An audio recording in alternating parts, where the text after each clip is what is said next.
Good evening, everyone. Welcome to episode 34 of Ken's Counseling Couch. I apologize for the delay. To do this stream required a lot of effort. I've had programs running for a couple days, creating different videos on super resolution of this specific footage. We have different things I've done as far as digging on research and on specific things relating to juror instructions and how you deal with that and what it means as far as, what's the way to put it, and how that's going to play into this trial here. Good evening, Mike. Good evening, everyone else who's here. Again, really sorry for the delay. I did not mean for it to take 15 minutes. So hopefully everyone will kind of filter back in. It has been stressful trying to get this to work because I've got to make it function in just the right way. So right now this stream should be able to be run in up to 4K.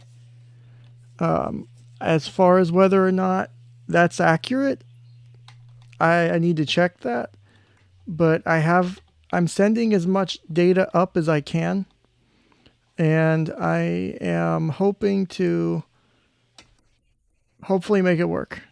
We'll see, because I only have so much upstream bandwidth, and I'm trying to push more data up than I normally do, so we'll see how it works. Also, I might sound a little sick. Maybe I am getting a little sick. I don't think so. Also, my original audio interface broke, my really good and expensive one. I'm using a backup cheap one I have. Right now, that's what I've got to use until I can either fix the one that broke or obtain a new one. And so that's possibly one of the reasons contributing to it. I won't say being sick isn't on the table or something, but that's also possible. I have been really tired. It's been a long day. I've been following this case.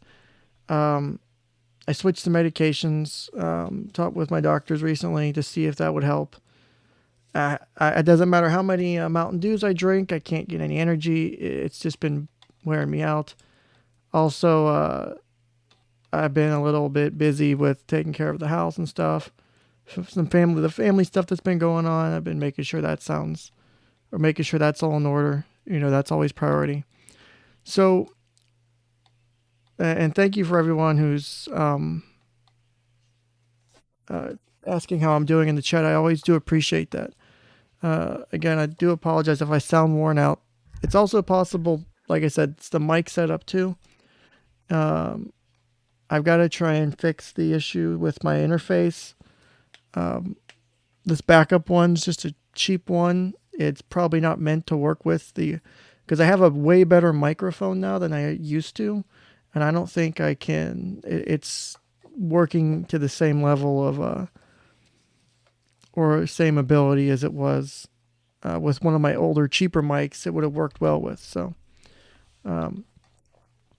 Also, unlike normally, to enable 4K, I had to change stream latency. Normally I keep it on low latency, so I'm about 10 to 15 seconds behind. So I had to put normal latency on. So I'm going to be about 30 to 60 seconds behind the chat, depending on whenever the stream upload and all that data and all the bit rates and stuff like that. So I'll do my best to respond to questions. So if I seem maybe confused because you're asking something I've already discussed or whatever, that might be why. Again, possibly related to the whole having the dick with all this. So what you see on your screen right now is... Look, Mike in the chat's the musician. No, I'm fucking with you, buddy. No, thank you. It's probably I'm worn out. I've been tired. I've been trying to put this together today. Unfortunately, one of the videos I've been trying to create today, I could not create. I do not have enough video RAM in my laptop to do it. I was able to do everything else but this one thing. So, oh well. So, let me go ahead and... So let's go ahead and jump right into this. This is the picture that... Damn it. I knew this was going to happen. You may experience some buffering. Okay, so... Did I switch networks? No, okay. So... How's it going, shortest mic? So what you're staring at on your screen... So if you guys notice some buffering issues, let me know. I'm trying to keep an eye on it while I'm doing all this too. Stream is healthy. Okay, stream's healthy again. So I don't know what that was about. That was really weird. So it's okay, Pro Clutcher. So what you're staring at right now is something that may put a now 18-year-old kid in jail for decades. And I'm not even joking. I wish I could say this was a fucking joke. I wish I could say this was funny, but it's not. This is not funny. This is the furthest thing I can think of from funny. Now, I will say that the processes I use today or the processes I use to create the videos I've made are different than the ones used in the AMP5 software that the forensic guys for the police department used. The police department used a software technique called they used bicubic scaling or nearest neighbor scaling. It's different than what I've used. Those are actually it's considered more reliable, but look at what we're looking at on the screen right now. Also, this image is blown up to 4K potentially. Because I had to set my canvas resolution to the OBS to 4K, and my laptop's only 1920 by 1080. So it's like none of my background stuff, none of the stuff I normally use works right. It's all out of proportion. I just gave up on it. So, because this is going to be specifically on this topic today. So, what you see is an image that the prosecution in the Kyle Rittenhouse murder trial is using to say that Kyle Rittenhouse pointed a gun at one of the 𝗍𝗏𝗻𝑚𝑠ky's or another person as a provocation argument for murder. This image right here is being used to justify that. I could not disagree more. There are already images on the web pointing out how this video is, what's the right way to say this without being a dick? There's already images out there showing the issues that the algorithms that were used to generate this image, to generate this enlargement, they pointed out the differences in the changes on the signs and on the way the strap is and how the gun is. No, Pearl Clutcher, it's literally that bad. But wait till you see what Ken put together. Because Ken has spent hours working on this shit. I've probably spent between configuring and letting this shit run. It's been multiple hours of work just to put together these videos. Because the shit crashed a lot and it's been stressful, to say the least. Yes, Bear in the Woods, I recognize that, and it's impossible. Excuse me. So what we'll do, so let me go ahead and do this. So first things first, I'm going to pull this off of the screen. Well, shit, which image is this? So let me pull this off the screen. And then what I'm going to do is I'm going to put up the, let me do this way.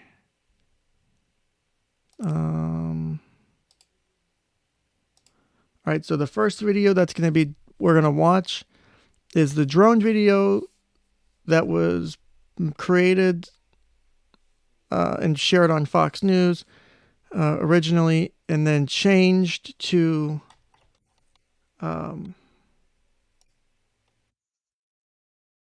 crap, I don't know if everyone can see what I'm doing here. Let me, because I got to make sure that this is fitting onto the screen. Let me just check the stream in another tab real quick, because I don't think anyone can actually see the text I just put up. Unless you're in... I don't think anyone can see this. What the hell? Because I've got text on the screen right now, but it's not showing up on the stream itself, which is actually bothering. Oh, there we go. Now it's working. All right. All right. So there's going to be no fancy backgrounds today. There's going to be no fancy shit because I don't have the ability to do it because I have to stream in 4K today. I have to. That's the only way to do this properly. So first, we'll be watching the original video. It's actually slightly scaled down, I think, too, from the...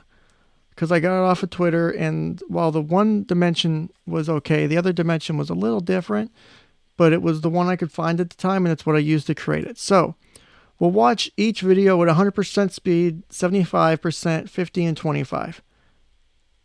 And that's all I want to do. But first, we're going to do an experiment, because I want you guys, we're going to test the effects that you can get with eyewitness testimony and the effects you can get with having, what's the right way to phrase it? The effects you can get with recall or repetition or trying to interpret information from nothing, right? So this video that I'm about to play is the original one that the prosecution used, sent to their crime lab to blow up, and the picture you saw was the best results they got from theirs.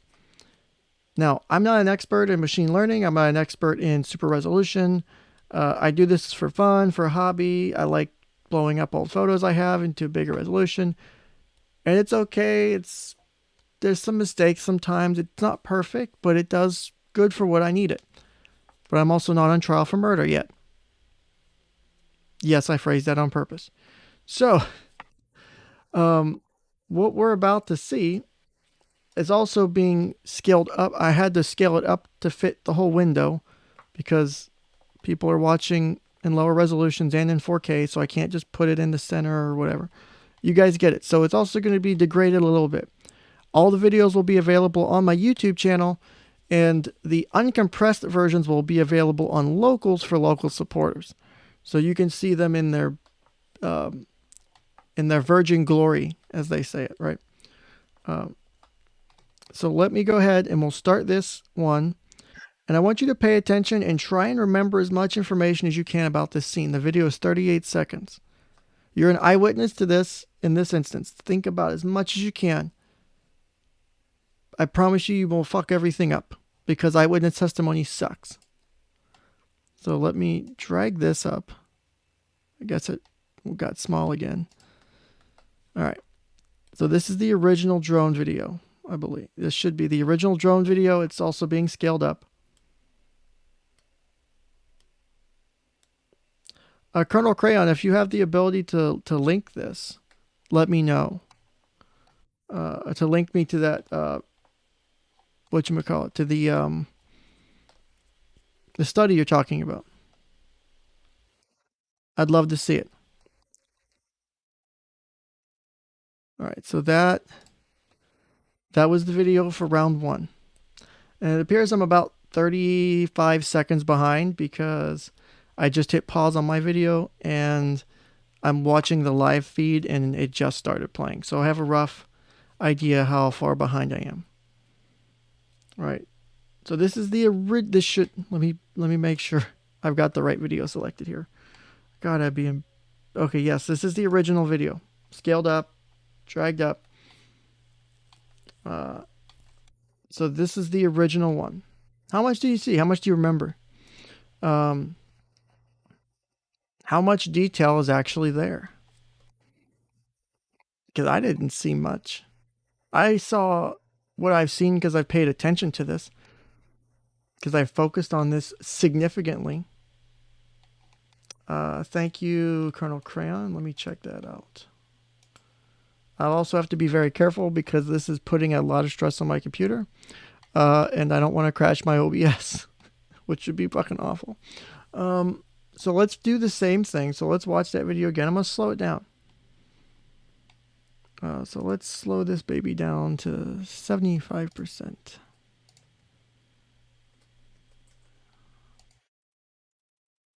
And also remember, you don't watch shit happen in slow-mo. Remember, the first shots that were fired in this were fired in 3/4 of a second. 4 shots were let off in 0.739 seconds. That's a very fucking fast amount of time. And to me, it's disingenuous as shit. The prosecutor's arguing that Kyle shouldn't have fired the other shots. You can't think that fast. It's impossible. It's not possible. So we're at 75% speed now. You can see Kyle running. And you can see Kyle all day long. If you want, it's not my place to judge. But they're zooming in on and it's really hard to do with what we have here. They're zooming in on a very particular spot in this footage. And I don't think this is a fair way to represent the situation. I believe that the statements about going frame by frame are very prejudicial. There's too much. See, this is why you would need, and not that I'm the person to speak to it. This is why you need someone who has a background in cognitive psychology, an expert on the topic, to come and talk to the jury, to be one of your expert witnesses. Because they can tell you all about reaction time and how the brain perceives things. Because what we're going to talk about here in a bit, how the brain perceives the image the state puts out. And how you can even perceive that to be what it is. How you can see things on a nothing. It's kind of the same. I suck at pronouncing the word, and I'll pronounce the word when we get to it. But it's the same kind of thought process that goes behind, the Rorschach blocks. It goes behind how you see the man on Mars, other stuff like that, if that makes sense. I downloaded, because I know chat's a little bit behind, so I'm going to look over that study here in a minute as we watch this stuff, and I'm going to skim it. And I've also downloaded a bunch of books and scholarly articles on juries and psychology. I got a couple articles that sum it up, but I got a lot of great reference material prepping for this, so that's cool. So we're going to do 50% now, so I'm going to go ahead and hit OK, and we're going to start the video over. We're moving at 50% now. And so camera tilts down. We're zooming in. And I'm going to see if I can find the place where there's no... And I'm on this is the original version, right? We haven't done any enhancements yet. We haven't done any of the fancy shit yet. Wait till you see my 4K version of this. It makes this thing look so pretty. And it's awesome. I was really happy with the outcome. I was really happy with the 2X and the 3X versions. The 4X version has it's like 5,000 something by 3,000 something for its resolution. It's crazy levels of enhancement. It was so large I couldn't use half the encoding algorithms to do frame interpolation, and that's why I couldn't get that done to do the 60 FPS version of it, of the 4X one for today's stream. So if I fast forward here to the moment I think they're talking about,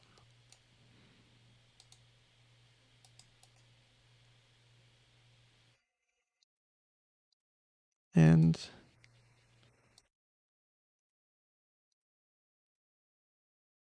this has to be it right about here, I think. Because there's no other way. Is there a way for me to do like a zoom in? Transform. I wish there was a fucking zoom feature. The only way to do this is really ugly. Actually, let me do this real quick. Let me go into studio mode. And then let me...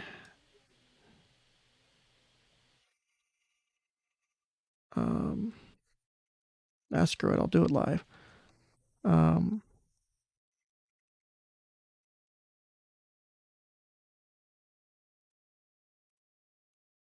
I just need to move this up here.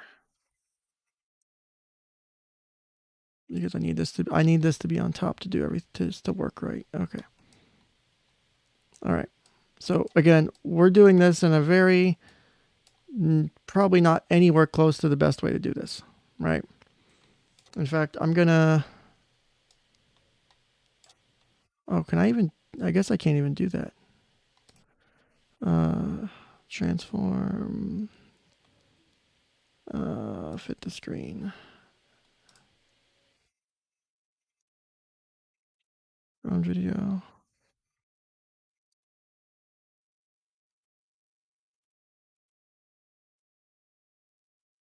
Something messed up here. This is really weird.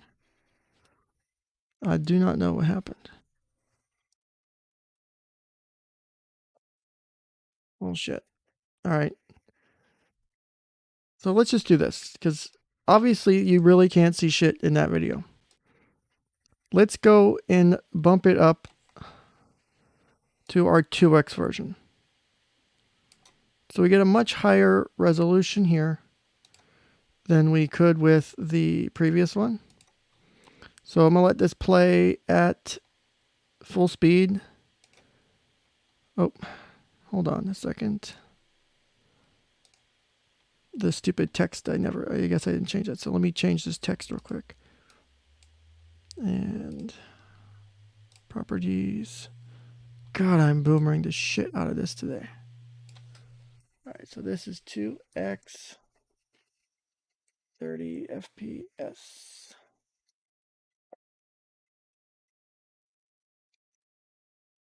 And put you in the center.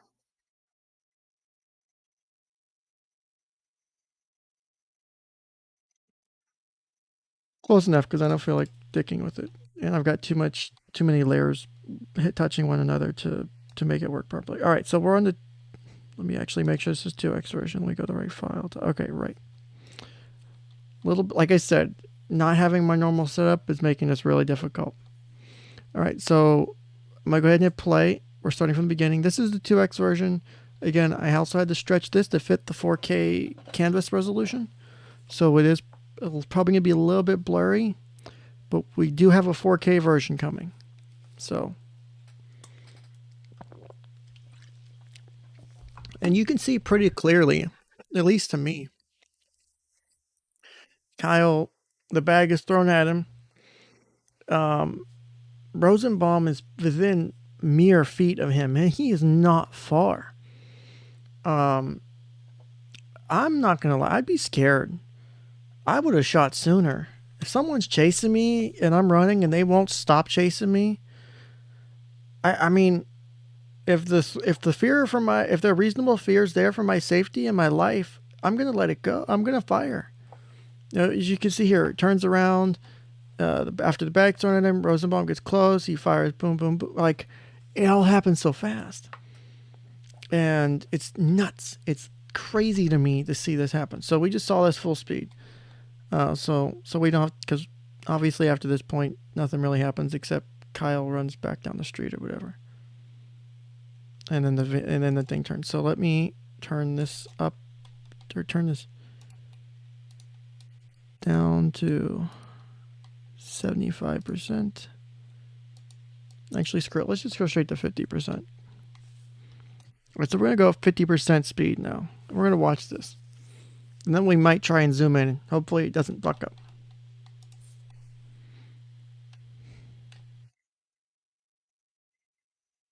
All right, so let's see.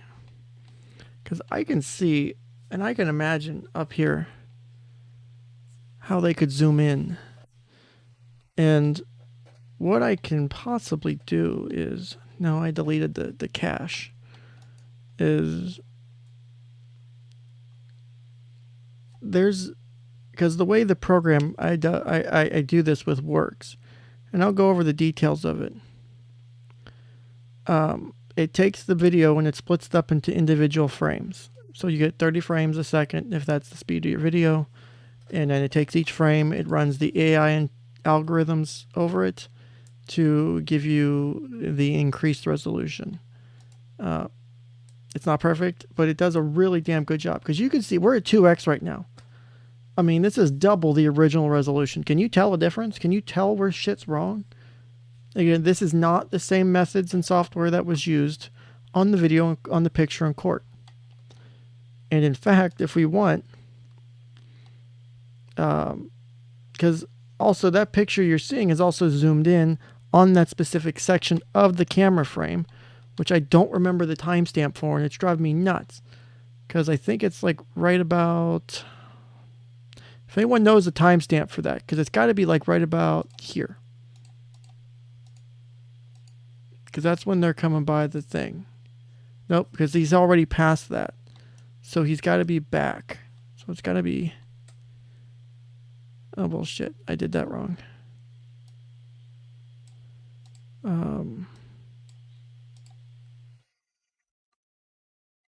Yeah, it's got to be there. Like, the amount of pixels you're trying to grab from this are insane.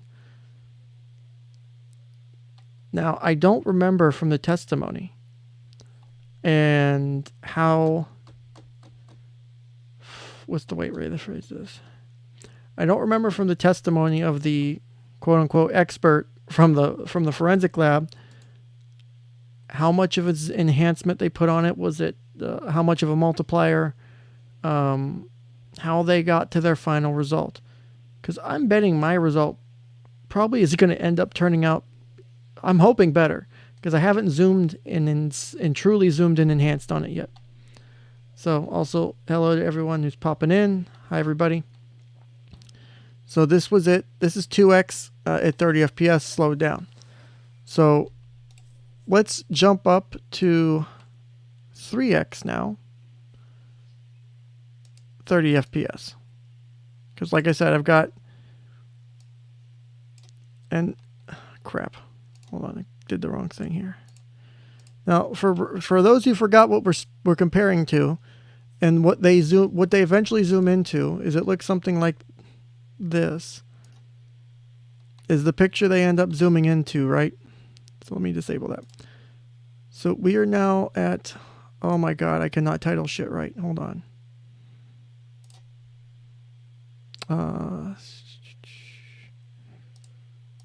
This is... How did I title everything wrong today? No, this is the 4x one. Well, shit. Then this must be the 3x one. I'm just all over the place today.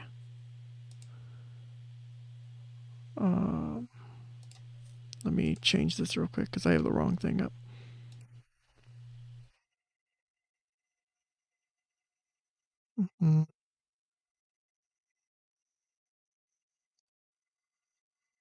Okay, so this is 3x 30 FPS at 100%.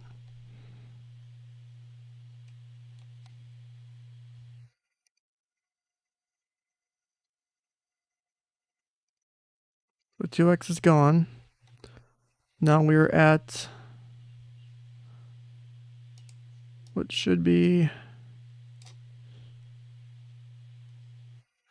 Alright, this should be the 3x super resolution at 30 frames per second. I think we have it right now. Alright. Also, I do need to change this text though, so give me a second. I will let it play though while I change it. So we're at 3x, not 4. So is it clear? Is there any difference? Do you notice anything different?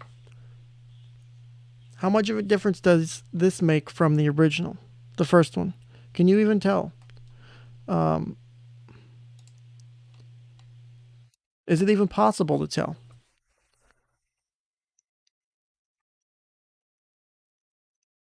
We're doing effectively the zoom and enhance CSI shit that's clearly not even close. Now, the area that, there's no way for me to do this without,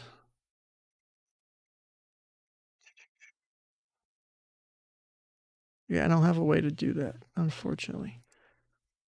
I was going to see if I could draw on it somehow, but I can't. But if you look, let me pause real quick.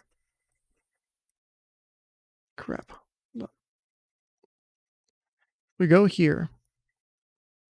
So if you look at the top rightish part of your frame, at the corner of the car lot here.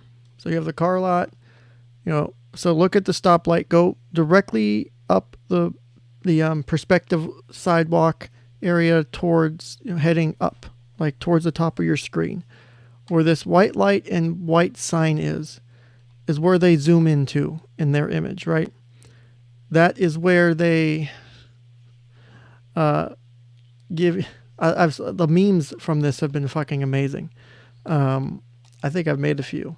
Mine aren't appropriate to show on stream though, but they're pretty fucking funny though. If you join the Discord, you can see some of them. But that is where they're trying to zoom into. Unfortunately, I can't circle it with the way I'm doing my show today. That sucks. And we're at 3x right now, 30 FPS. Now, what I did do is, let me go to this one, because this one's going to be fun. The next one is going to be 3x 60 FPS. So what I did is I ran an algorithm doing frame interpolation, which guesses the in between frames. So if you have a video that's 30 frames a second, you have 30 pictures that show 30 pictures that show over that second. Frame interpolation looks between picture 1 and picture 2 and kind of guesses what's supposed to be there, and then makes a new picture and puts it in between there. So now instead of just 1 and 2, you've got 1, 2, and 3. 3 being what used to be 2 because you have your new interpolated frame in there.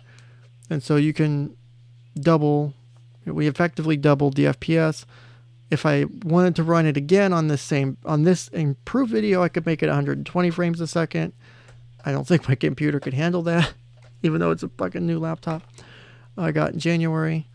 So still, we're going to watch this one, and I really like this one. So let me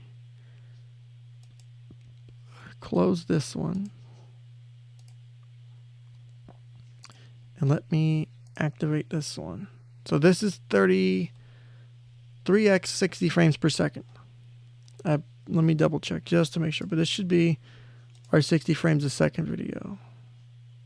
No, this is our 30. God damn it. Hold on.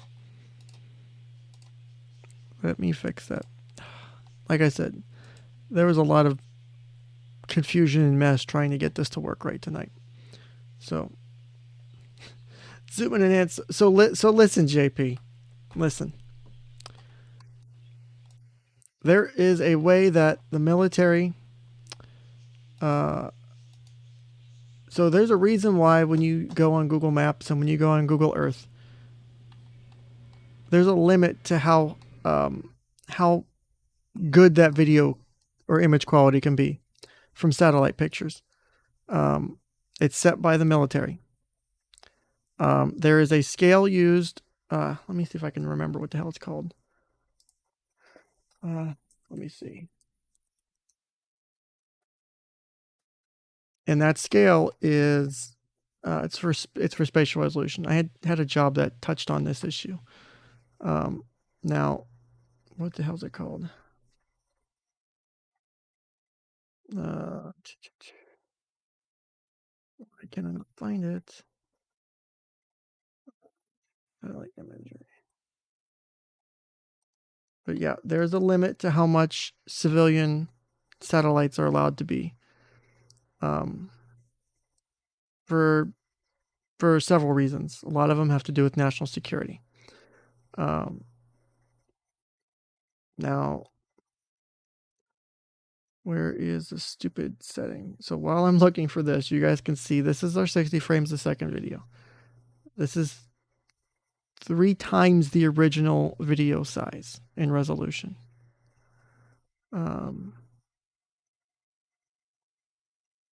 me, it's insane. How can you damn it, where'd it go? So I really haven't seen too many major errors in my because what I'm doing is it's not like I'm taking. So let me to clarify the procedure.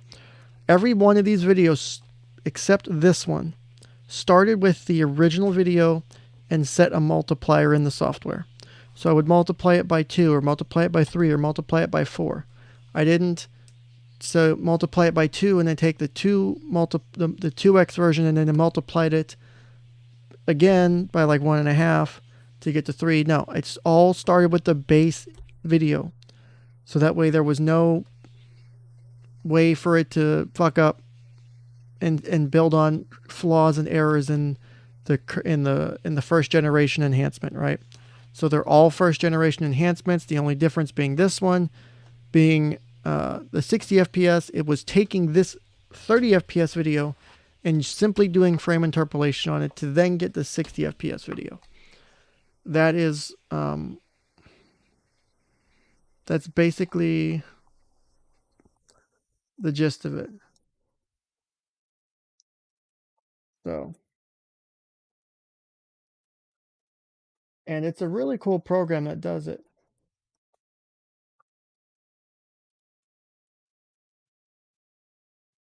It's called, and so people who've ever heard of this program, or if you know anything about anime, the program is called 𝗏𝗡2x-extension-GUI, so GUI. It's a graphical user interface that's built on top of several different AI engines to help generate the that are used to help generate these images, and makes it stupid levels of simple to actually work. I don't know if I have a screenshot of that actually handy. Yet, unfortunately, I don't think I do. So, all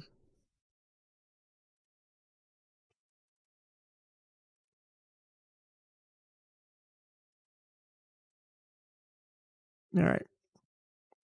We'll pause for a moment. So even in this 3x video, you can see the bag being thrown. You can see really clearly. So like if I actually, so I need to probably pause this or stop this. And let me move this group up to the top.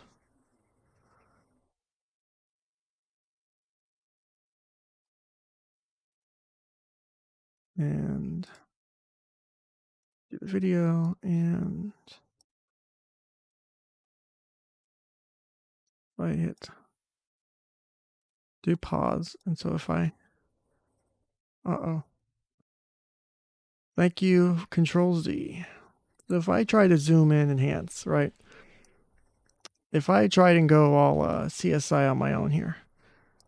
So we're going to try and zoom in on, and this is still the 3x video. We haven't gotten to the true 4K video yet, because the 4x is what really, because you have to have both resolutions up to that to be 4K.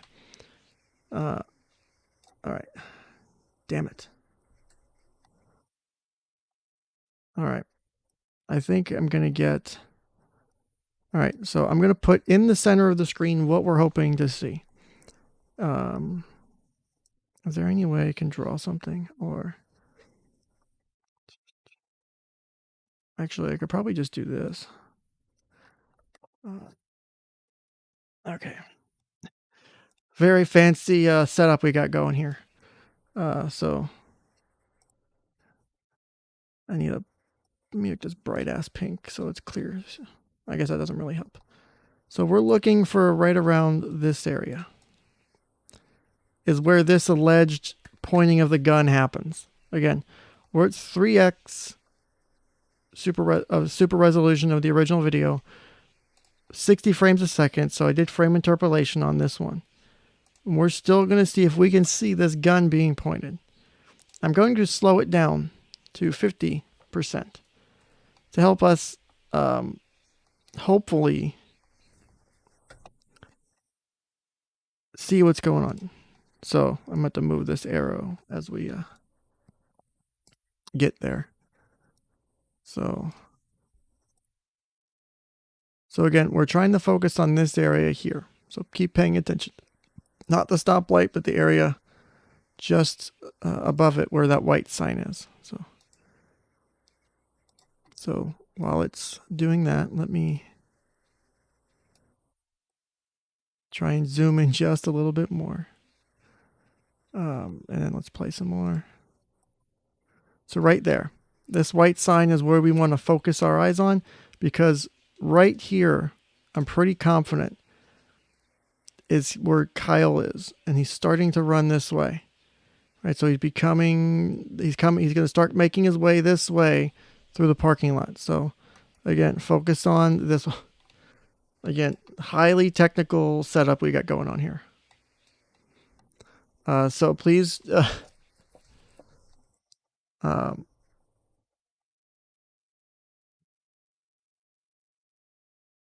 listen, Cool Frog, I know I'm working too fast, and sorry if I missed some of the chats. I've been trying to juggle multiple things here. So Mike, it's actually a good question, right? The video is by definition altered. It has to be. By using, for example, this video here, I'm using an artificial intelligence deep learning algorithm to look at a picture and analyze basically little sections of it. It'll look at like so many pixel quadrants or sections of it. And it'll go, I think that if I blew this up to so many different, like this is roughly the right arrangement and organ. Like, as you can see, it's not like I'm getting a bunch of shit spit out. I mean, this is pretty much an accurate representation, but pretty much is not me being on trial for murder.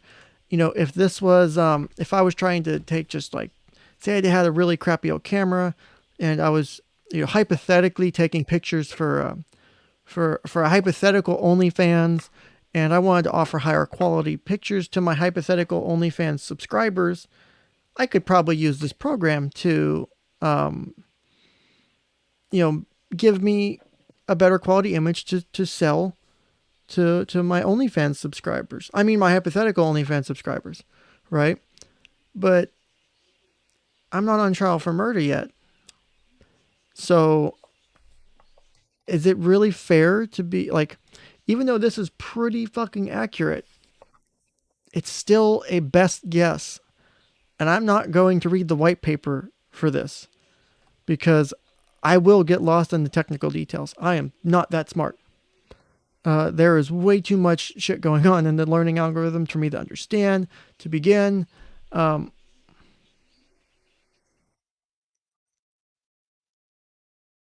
It's so much detail. I couldn't begin to even explain it to you. I would read it and go, well, that's what the paper says. I might be able to break some of it down. I'm still learning this shit myself. Like I said before, I've got my hands in a whole bunch of different things and hobbies and skill sets. This happens to be one of them, so it's somewhat relevant. To this case, I figured I could do this and have some fun with it. Yes, Some Beach, the white paper. The black paper is sitting at the back of the stack or bottom of the stack. And we have to wait. If there's any other papers that come, they get sorted first. You know how it works, right? Obviously, I'm joking. A white paper is a term for a scientific paper of look up yellow paper, white paper. They're actually scientific or scholarly. They actually mean something. I'm not joking.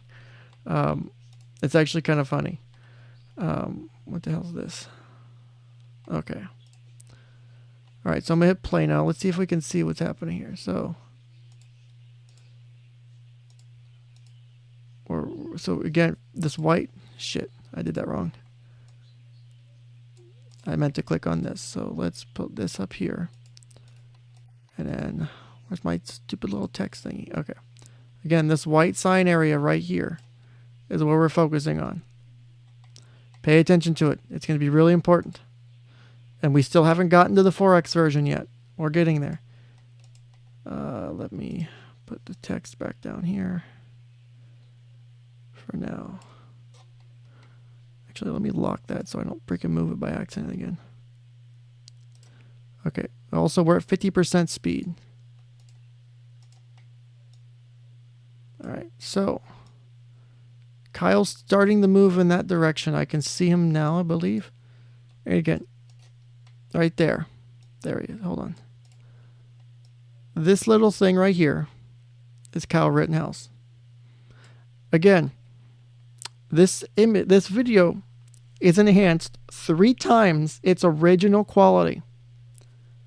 And I've scaled it up a bit to make it fit on the screen for the 4K.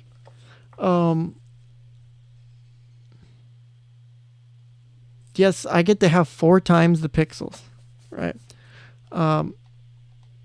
So this is Kyle running, and damn, that boy's got some leg length. Look at his leg. Look at how far he's running like a motherfucker.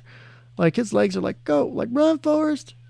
Like that's how hard he was running. Like, so even if, let me be really exaggerating here. I'm going to slow this down to 12.5%. No, that is not, or I guess it won't let me do 0.5. So we'll slow this down to 12%. And did it reset my video? It did.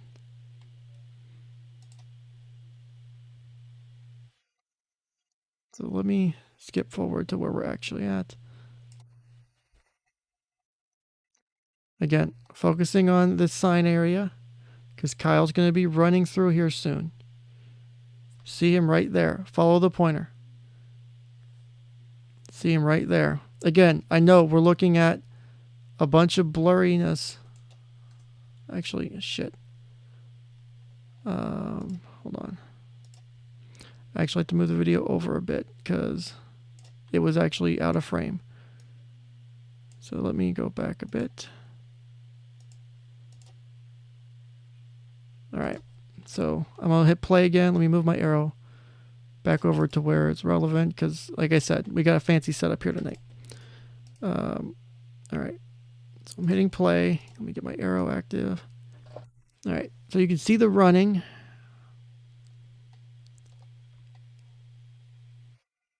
Running.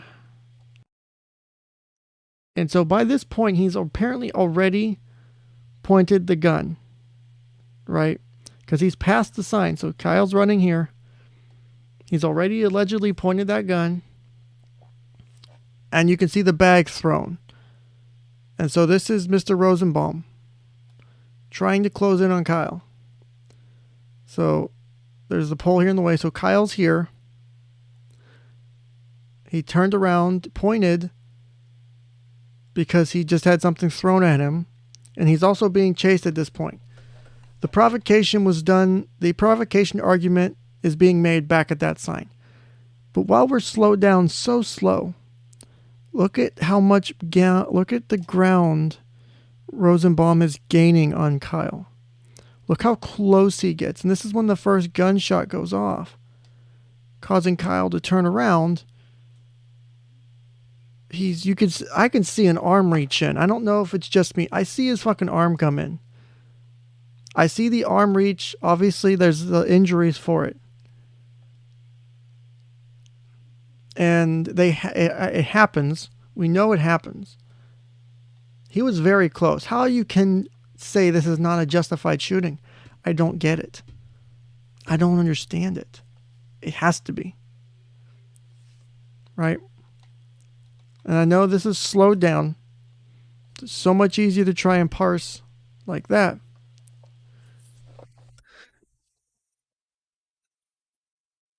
So, Three Boy Mom, Kyle's shot was fired after another person had pointed their gun up in the air and fired a shot. Kyle did not see the shot because it was in a different visual direction from him. However, when you're being chased and you hear a gunshot go off, I believe a reasonable person can conclude, oh shit, that person possibly shooting at me. So when you turn around to see what the person chasing you is doing, they reach your hand out towards your gun.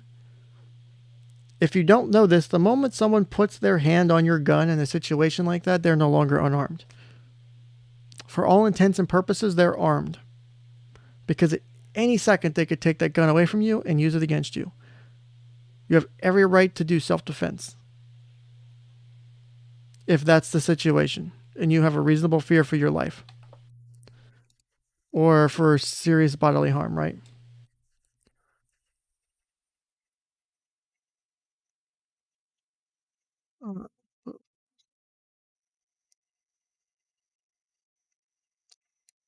So a bear in the woods. I've been watching the Nick streams about this. I would not be surprised to see that the forewoman's keeping this trial from ending. I would not be surprised that she has a moral investment. It's a personal thing for her. She wants this to, she has to have it be end in some sort of conviction. They're probably trying to get some conviction. That's probably what the group's trying to work on. All right, so we're finally at 4K. We're so 4K, it's bigger than the resolution, so I had to scale it down. We've been scaling up. I had to scale it down to get this to fit on the screen. So let's go ahead and give this one a go. And so 4K, let me just make sure I'm right on this. How in the... Okay, goddamn, I keep fucking this up. This is a mess. All right. Properties. And 4K or 4X. Okay, and the text is wrong too. Apparently, I didn't edit that either. I renamed the stupid sources, but I forgot to actually change the text in the thing. So, oh shit, we're at. Let me bring that speed back up. It should not be set that low. So let's go back up to 100. All right. So like I said, this video had to be scaled down because it was width-wise, it was larger than 4K. It was like 5120, and 4K is like 3840. So there's a shitload of pixels in that dimension, and it's surprisingly really clear to me. Like, it's a really good quality.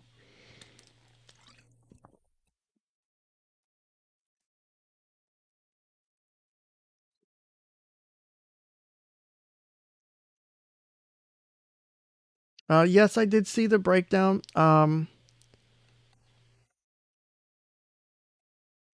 But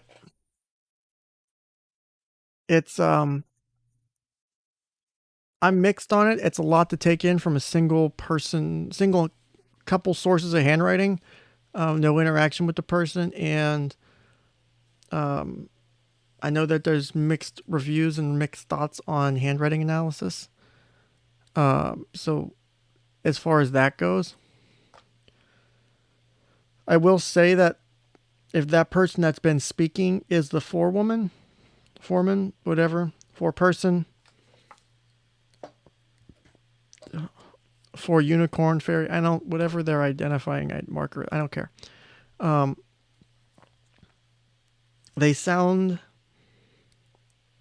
They write with language that seems to indicate higher level of education or intellect. And if what people are saying is true and that was the pharmacist person or whatever, then that would make sense. I don't know. I'm guessing on that. So don't at me. So don't hate me for that one. I'm just what I'm hearing. I haven't been able to fully check into all of this. So I mean that would be consistent with someone with a higher education. I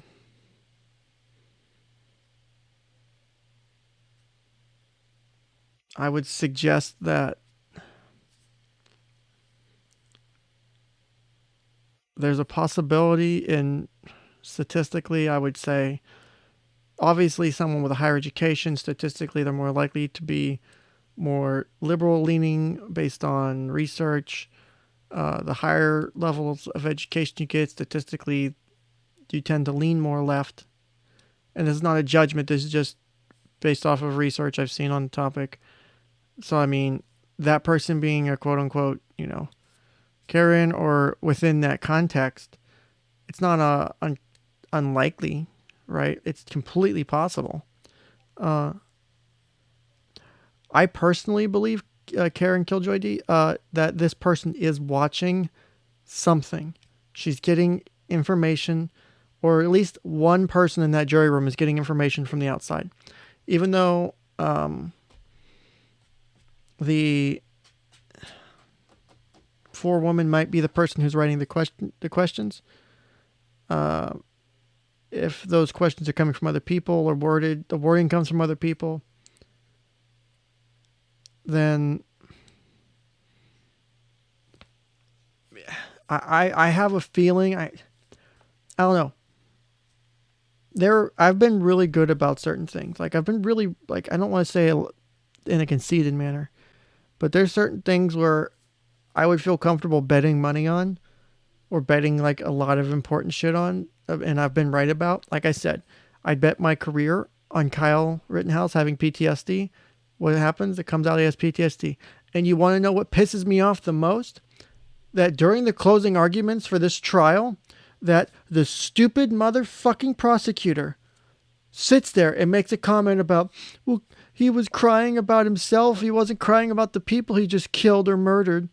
I don't remember the exact quote. I've been trying to find it because the moment I do, I'm going to make a video losing my shit on that fucking asshole. That was the most disgusting thing I've ever seen. The goddamn defense attorney says in open court, when they're talking about doing the colloquy for the lesser included, that Kyle Rittenhouse has a PTSD diagnosis, but no, it doesn't impact his ability to make decisions and all that fun stuff. But yes, it does come out he has PTSD. And the fucking prosecutor goes, well, if he cries, he's so upset about himself. Motherfucker, you have no idea what you're talking. If I could have reached through the screen, I was so mad.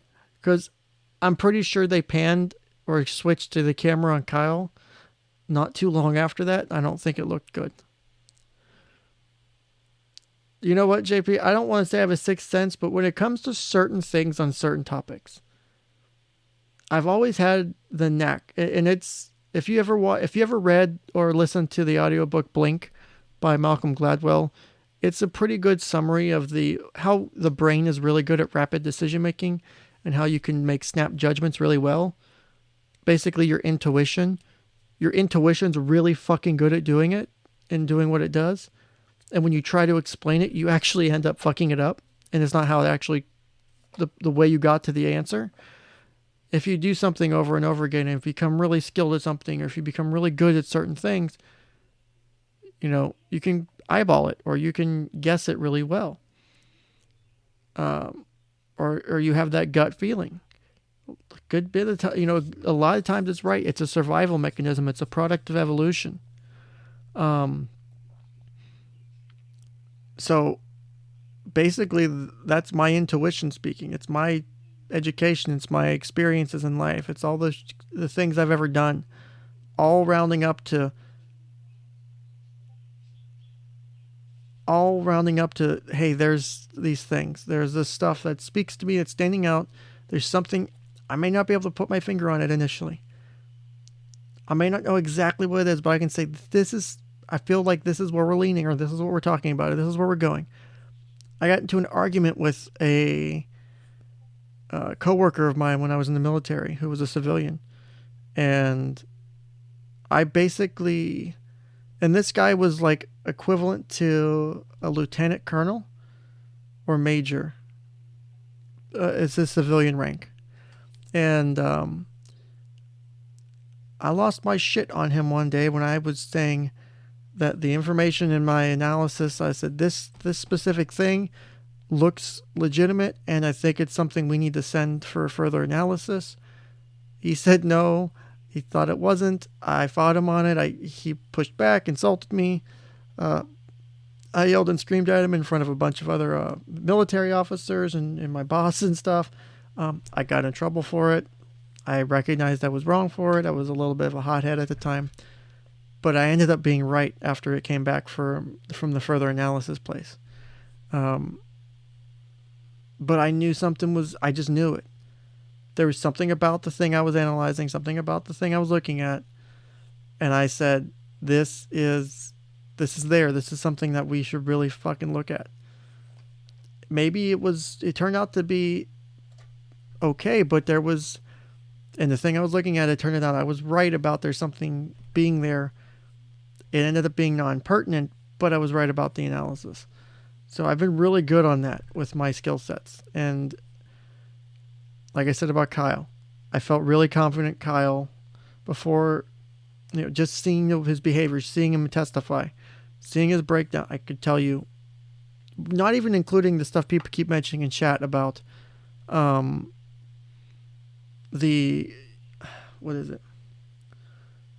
throwing up from, like, not even factoring it in, just watching him for those few minutes in court breaking down, watching how he broke down, watching how he cried, watching that reaction.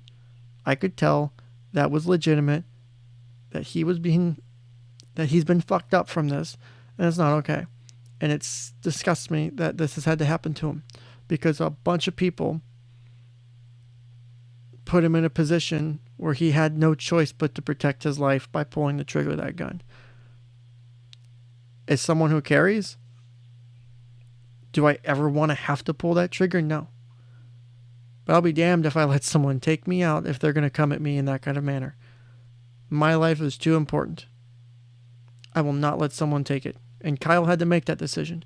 And because of it, he's been put on trial for the world. It's disgusting and it's sad. And I wish it wasn't that way. I truly do. So let's continue watching this. So we'll watch it, and then I'll do the thing where I zoomed in a bit.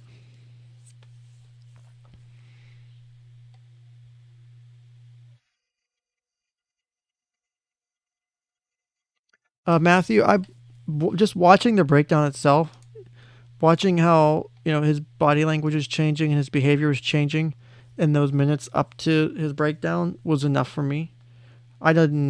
If I had just seen that and had no other idea or understanding of the case, I could have guessed the same thing and would have said the same thing. And, for that purpose, I would have been right. A Bear in the Woods, you could see it build up. You could start to see him get uncomfortable the closer they got to the incident. He became very uncomfortable. It became very concerning. He's going to be fucked up.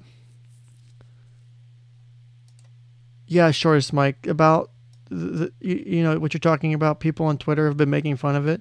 Now, don't get me wrong, like the hot sauce meme I saw of him eating hot wings or whatever, that was making fun of, 𝗏𝗂𝗽𝗏𝗀 or whatever. Okay, it was kind of funny. Still don't find it funny to laugh at it, but I can get that. But the people who are just straight out there saying he's faking it, he's making it up, that's clearly made up, that's bullshit. I've gotten into so many arguments on Twitter. I'm surprised if I'm not gonna have like my 7th account banned because of just the shit people are saying. And I hate having to respond to these people, but I can't just see that and not address it. Like, no, you were fucking wrong. You were a disgusting motherfucker. You were sick. I've laid out in another video the PTSD diagnostic requirements. And again, I have, with limited information, with not even being anyone associated with him, and of course I'm not diagnosing him. This is not a professional diagnosis. I'm not his therapist. This is the personal opinion from all that fun disclaimer bottom text, right? Just from that, with the limited information, I can say comfortably, Kyle had PTSD. And I do it again, because I'm pretty, as I was right.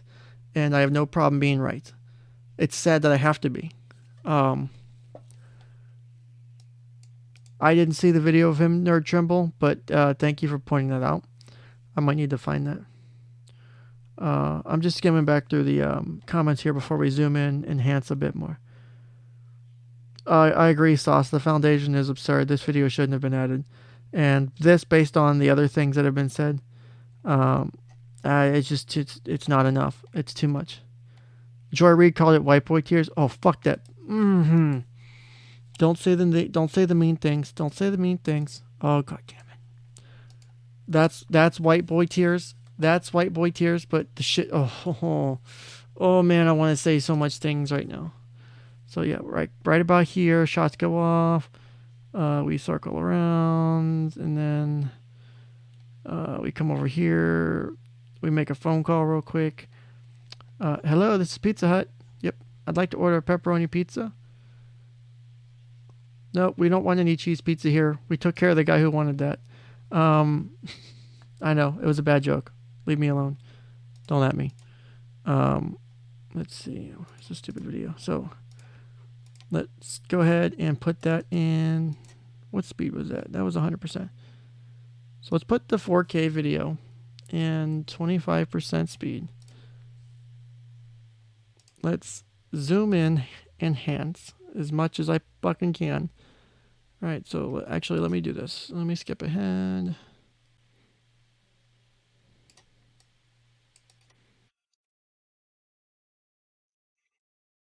Okay, let's do this.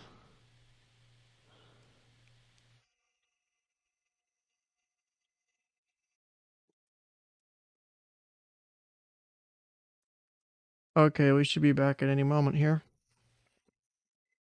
All right, I'm sending deed. Okay. Okay, we're back. Holy crap. Yeah, this is putting such a huge tax on my computer right now. And it's not like I have a bad computer. So let's do it. Let's zoom a bit. Let's drag you over here. And let's skip back.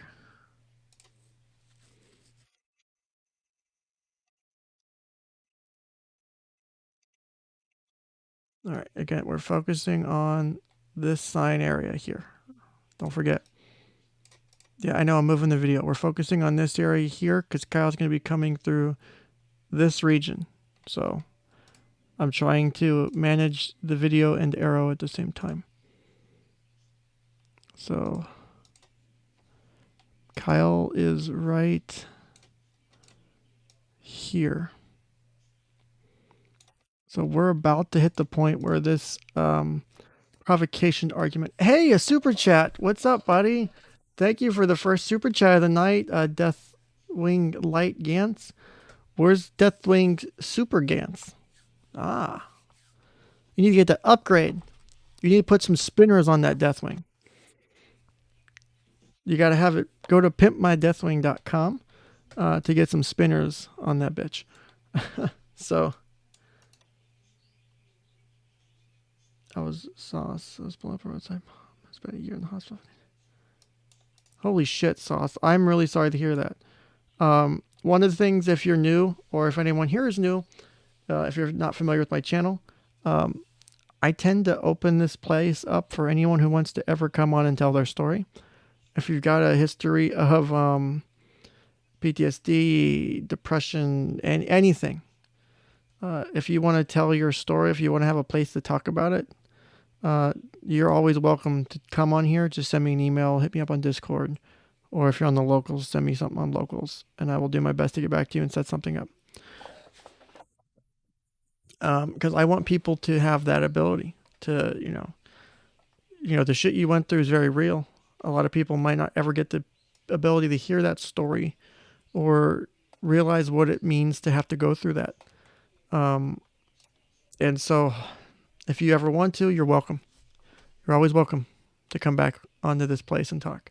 So that goes for you, Sauce, or anyone out there who's ever gone through something like that. The combination of stream. Yeah, it's a lot to try and stream and do this at once. So let's see here. Some Beach says, Ken, you suffer PTSD at one point, or maybe you still do. I just asked because sympathizing, get so angry with this stuff because I did. And to see if it, I haven't really had PTSD. Like, I've gone through a lot of, I mean, I might. I've never been officially diagnosed. I've gone through some traumatic stuff with the different things I've been involved in, especially fire EMS, a couple other things I've done that probably might be considered traumatic, or participated in that might be considered traumatic. I don't want to assign that to myself without having it being formally diagnosed. It's possible. So but yeah, I get frustrated by it because I'm a therapist by trade, right? Been a firefighter, been an EMT, been a therapist, was in the military, was a manager for a multi-million-dollar department in one of the largest amusement parks in the world, or in the country, or one of the largest boardwalks in the country, or places in the country, whatever the fuck it is. I don't even remember. Like, I got a lot in my background. I got a lot of experience. And so, just being a therapist in general, seeing people make fun of a kid who's 18, who's got real no life experience, no PTSD, like, say, oh, he's just faking it. He's not really PTSD. He's ha ha ha. Fuck you. Simply fuck you. I can't even fucking stand that shit. It's so irritating. So that's my rant on that. I'll probably rant on it again because it's frustrating. Also, let me make sure I fully read Deathwing's super chat. He said, have a super chat, Ken, with the call me hand. Call me maybe. Carly Rae Jepsen. It's a good song. My one parrot used to like dancing to it. Everyone else is grifting. Yes, everyone else is grifting. I don't like asking for super chats or things like that. If you want to, you're welcome to. You can always super chat. You can support me on locals. You can also send me tips on Stream Elements, streamelements.com/Ken's Counseling Couch, or supportken.com/chip. Supportken.com/locals takes you to my locals. And then the GoFundMe's still up if people prefer to do that. I haven't taken it down. I'm not afraid to assign it to myself. Because I mean, I'm already technically like a disabled veteran, even though it's back issues. I mean, it's not like I was blown up in war. I got hurt by a chiropractor. And it sucks because I feel like I'm taking away from other vets and shit. But it's still, I am on Odyssey. My videos will sync over there. I just have to get enough library coin to enable streaming. And I don't have the wallet, and I haven't had the ability to set aside enough money to get enough library coin to enable it, basically, is what it's come down to. Plus, I got to buy a new audio interface now, probably, and some other expenses. So it's on the list. It's just not, it's not at the top of the list at the moment, but it is on there. So let's continue this real quick before I forget what we were doing. Let's do a new play. So right around here, and I'm going to zoom in some more. And this is the best video I have. This is enhanced to, what is it? Hold on, I will be so fucking specific that I can't fuck this up. Where'd it go? Downloads. Don't go in that folder. The frame width is 5120, 5120, with a frame height of 2256. Frame rate of 30 frames per second. Our bit rate is around 26,000 kilobits per second, or 26 megabits per second is our video bit rate for this video. It's a lot of information in this video. And yet, we're supposed to look at this here. And again, this is using artificial intelligence. It's doing its best guess.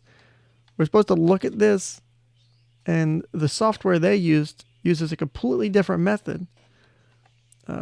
It's technically more accurate, I think. Not really, because it's effectively an algorithm doing the same thing, where this is a super duper algorithm teaching itself how to be better at analyzing the picture.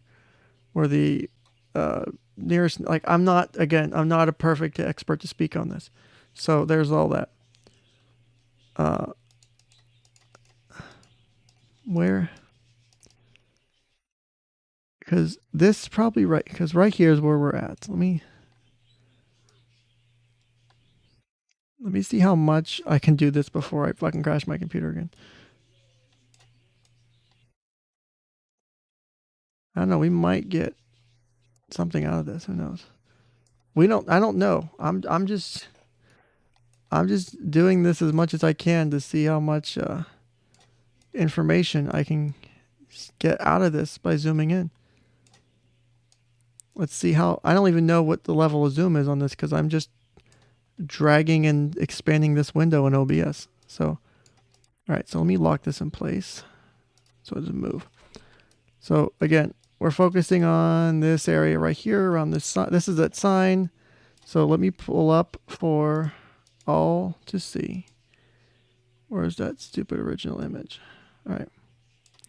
This is the image that the state's using. Somehow they get this. I guess I need to unlock that. Let me do this. So somehow the state gets this image with their algorithm and their program. Let me lock that back in place for now. I'm going to leave this up here for now because I want to try something. I'm going to go back. So I know it's going to be out of place. It'll get back to where it needs to be in a moment. But we're going to see if we can see this actually happen on the thing. Where the hell did it go? I slowed it down so we can try and catch things a bit easier.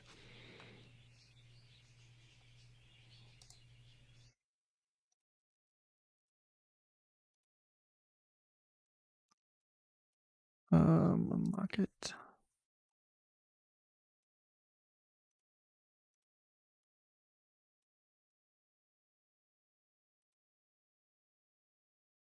Okay, because Kyle's all right. Okay, I went too far.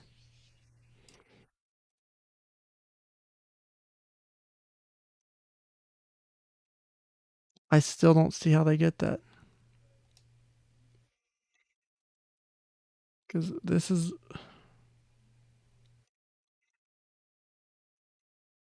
I'm manually dragging this right now to try and keep this in frame.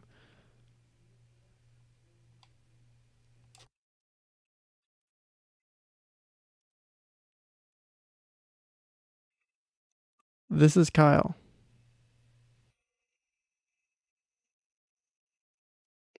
I'm in the right place, right? I'm not like off, am I?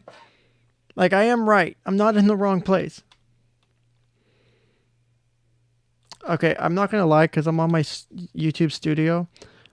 Watching the arrow drag around on the live stream is kind of funny because it looks really stupid. It's all I got. It's all I got. Like this is Kyle. That's Kyle. I don't even get where this happens. Does anyone see? Am I too far forward? Is that it? Okay, let me go back. So let me go back and let's get... So this is the area again. So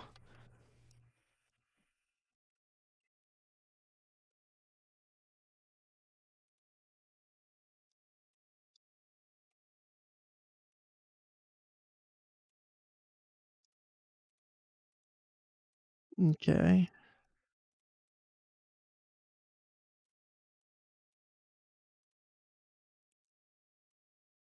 I'm still looking. Again, we're doing this live. I'm trying to fucking mimic this because I can't. The arrow should be an emoji penis. No, because people will give the wrong connotations. I like the idea, but the red light is at the.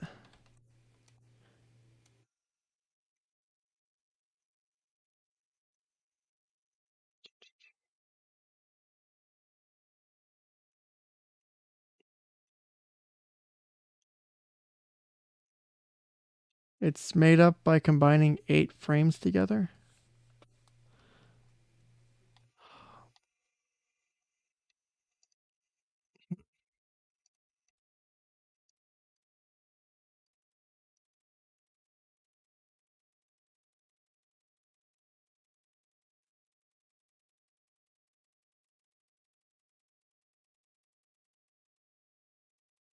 Did I miss it already? Okay, it's got to be back here then.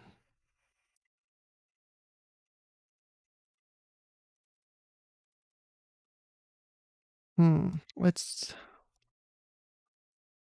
Maybe I need to redo this at a higher bit rate.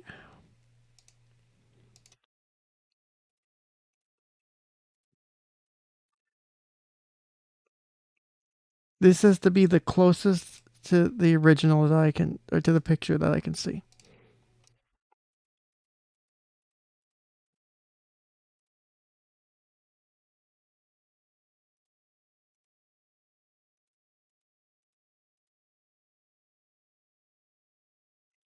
Again, I am zoomed in extremely far here.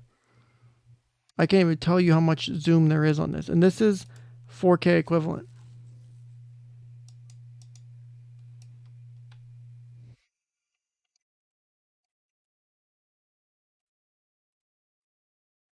If anyone has the timestamp, please let me know. And I understand that Kyle's a right-handed shooter and all that. I get that. My goal was to try and show the abilities and the features of being able to enhance video like this, right?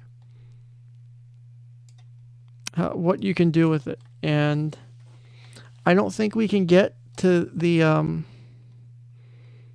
don't think it's doable. I just don't.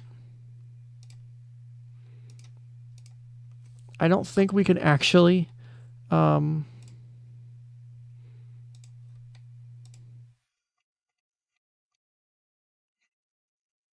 is this not working? I just don't get how you get to this.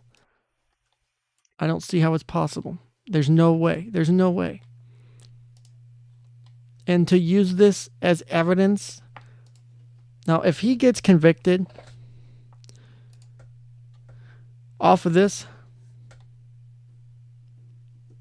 videos combine frames to add more information pixels. And if you're combining frames, then how are you getting? Then you're adding moments in time that are in motion, wouldn't you? That's what I'm thinking out loud. If I'm wrong, please tell me I'm wrong. When you're talking about adding shit in real time, because, all right, here's what we're going to do. Because I'm about done with the drone video for today. And we're going to talk about the psychology of juries. But before I do that, we're going to add, where the hell did it go? Here we go.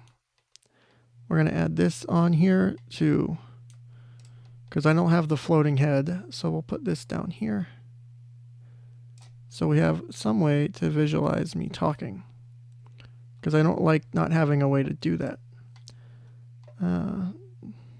Change it to I prefer the wire. I don't know what you guys think. What do you guys think? Bars or wire? I think the wire looks cooler, but I need to change how it does it though. No, not like that. Custom thickness. Let's do 3 pixels, and I need to do logarithmic. No, wait, it fucked it up.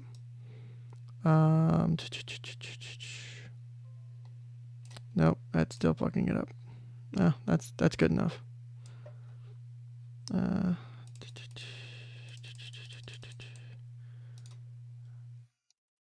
Getting a strong hum, I think. Okay, I think it's gone now. Okay. I don't know where that's coming from. So, wire needs to be thicker. Actually, probably needs to change colors too, because it's hard to see. Let's make that bright green, because bright green's awesome. And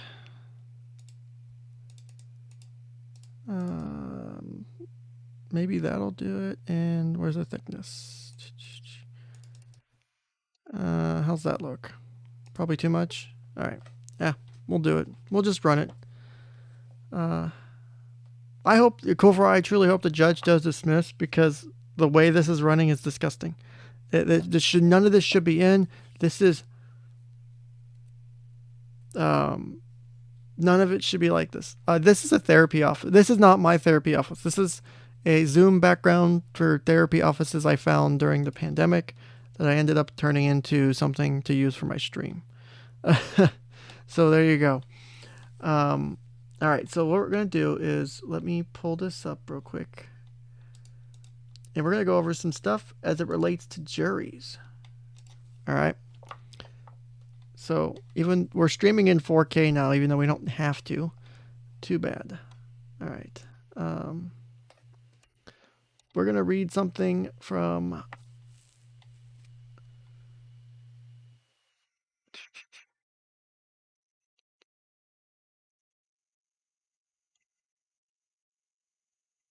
We're going to go over a few different things real quick. And yes, some of this stuff is really weird. And some of it's kind of like, why are you using it as a source? But it's the best thing I had to find as a source off the top of my head. So we're going to discuss a few things. One of them is going to be heuristics. If you're not familiar with what a heuristic is, it's a mental shortcut. So I'm going to read you a definition. It's from a psych textbook flashcard thing that I found, because it gave me all the definitions I needed quickly. And it's the easiest way to make sure I'm accurately stating them. So a heuristic is a mental shortcut to reach conclusions that is probably but not necessarily correct. Heuristics are often valuable in guiding judgments about which events are probable or which hypotheses are likely to be true. These, quotes, rules of thumb, unquote, are easy to use and frequently work well. However, heuristics can also bias our thinking and results in errors. So one type of heuristic you can have is the representativeness heuristic. So using the representativeness heuristic, people decide whether an example belongs in a certain class on the basis of how similar it is to other items in that class. This can be a sensible way to make decisions, but people sometimes use this heuristic even when there is better information available. The impact of the representativeness heuristic can be seen in many real-life judgments and decisions. For example, when juries hear technical or scientific evidence presented by an expert witness, they are supposed to consider only the validity of the evidence itself, not the characteristics of the person presenting it. However, they are more likely to be persuaded by the evidence if the witness looks and acts in ways that are representativeness of the, quote, expert category. So if you don't look like an expert, you may not get the same weight to your testimony and evidence than if you do look like an expert. If you come in professional dressed up versus someone who kind of bumbles their words or maybe not dressed up to perfect, like, it will impact the ability for you to get a fair trial, technically. The next heuristic is the availability heuristic. A third source of, or second, technically, there's another one I think I still have to read. A source of biased thinking is the availability heuristic, which involves judging the likelihood of an event or the correctness of a hypothesis on the basis of how easily the hypothesis or event comes to mind. People tend to choose the hypothesis or predict the event that is most mentally, quote, available to them, much as they might select the box of cereal that happens to be at the front of the supermarket shelf.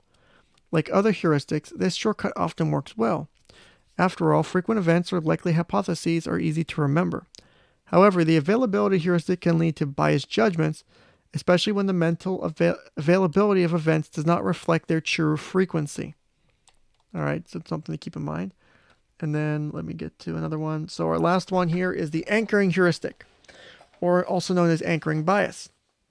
It means that someone estimates the probability of an event not by starting from scratch, but by adjusting an earlier estimate.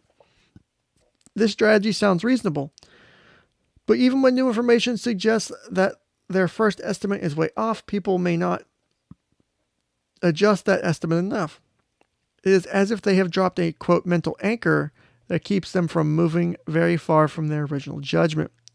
The anchoring heuristic presents a challenge for defense attorneys in U.S. courtrooms because once a jury has been affected by the prosecution's evidence, which is presented first, it may be difficult to alter jurors' beliefs in a criminal defendant's guilt or in the amount of money the defendant in a civil case should have to pay.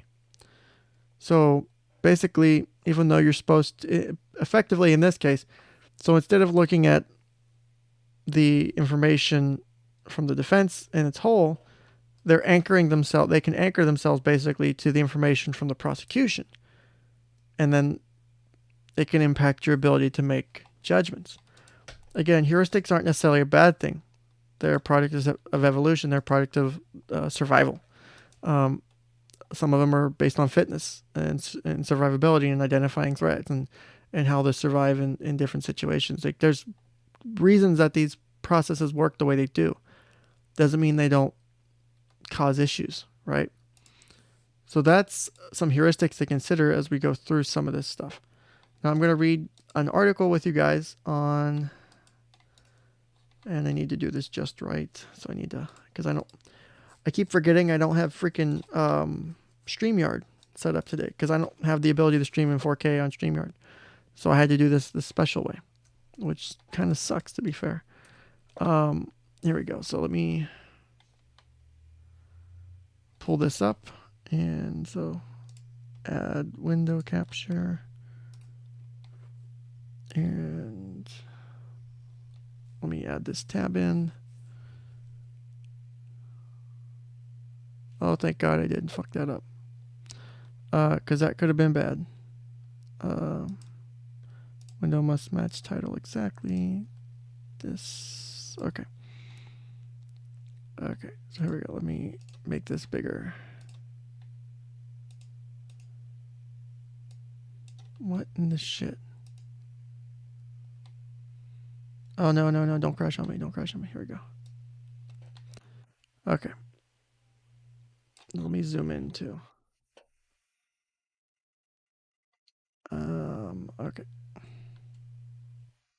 There we go. So this is from plaintiffmagazine.com. This is the psychology of jurors' decision making. So we're going to go through this from a few years ago. So subtitle of the article is, "It's your job to know how they think, what persuades and puts them off." So we'll read this together real quick. While I do this, I can't see the chat, so don't hate. Okay, don't hate me.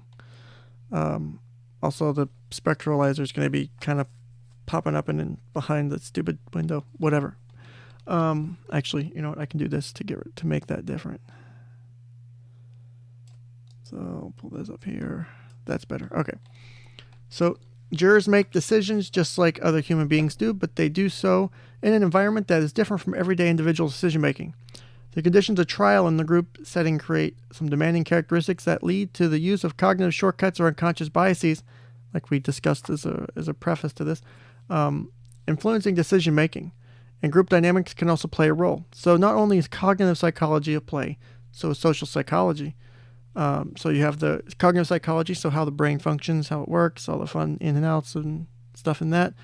You You also have social psychology, so how people behave and interact in social situations or in groups or in different settings. You know, for example, people will behave differently in a group of 12 jurors than they would with their friends.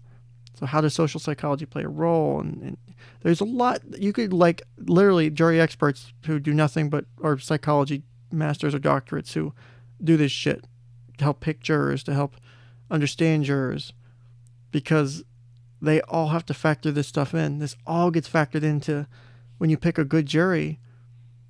You want to try and make sure that the people you pick aren't going to do this stuff by accident or on purpose. Because again, they're using cognitive shortcuts. They're using their heuristics. They're using unconscious biases, so they don't recognize they're doing it. They may be biased a certain way. You might have people, you could have someone who maybe they had some stuff happen when they were a kid, but they didn't really discuss it during questioning, but it skews their view of the situation of the defendant, right? Or maybe they were a victim of a drug trial gone wrong or something, and they may have a bias towards a certain thing or corporations, and so they may not, they may want to give an award, a huge award, even though maybe the plaintiff isn't in the right for that civil trial. Like, there's a lot of shit that people can be biased by and not intentionally do it. So what is not true is the belief that jurors are not intelligent enough to make decisions in complex cases, that the decisions are arbitrary and baseless, or passion drives every verdict. Going into trial with that view of the jury pool will impact the way you present your case to your detriment. That's a correct statement to me. Again, not a lawyer, but I would give that advice, right? If the jurors don't understand the case or don't base their decision on the relevant evidence, that is in part your fault. It is your job as attorneys to know your audience, to know how they think, what is persuasive to them, and what is off-putting. It is your job to make your case interesting, understandable, and compelling. To do that, it is useful to become familiar with the way human beings make decisions generally and how the trial setting and case teams interact with those processes. We'll start with discussing cognitive psychology concepts known as cognitive biases. While we usually use the word bias to refer to an undesirable or negative trait, cognitive biases help human beings survive in a high information world. We all have these cognitive biases. We all use them. Learning about these biases and how they may influence your case presentation will help you become better advocates for your clients. So I'm moving this to a different window for now. So that way I can try and see chat too. Okay. So here we go. So the first one, everyone knows this one, confirmation bias.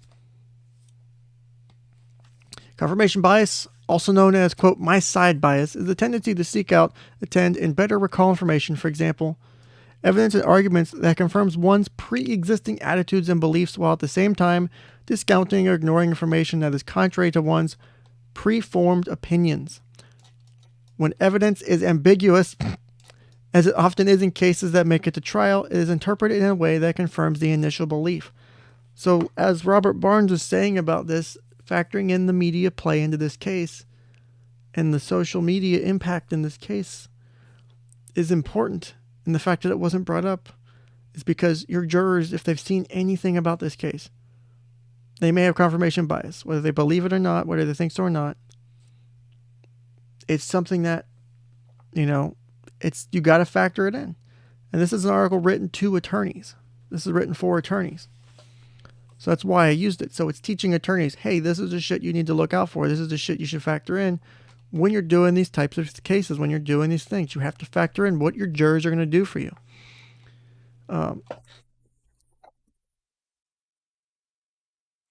Confirmation bias is strongest concerning issues that are emotionally charged and beliefs that we think form the basis of our own self-identity. Politics is a prime example. Conservatives listen to news outlets that support their views. Liberals do the same.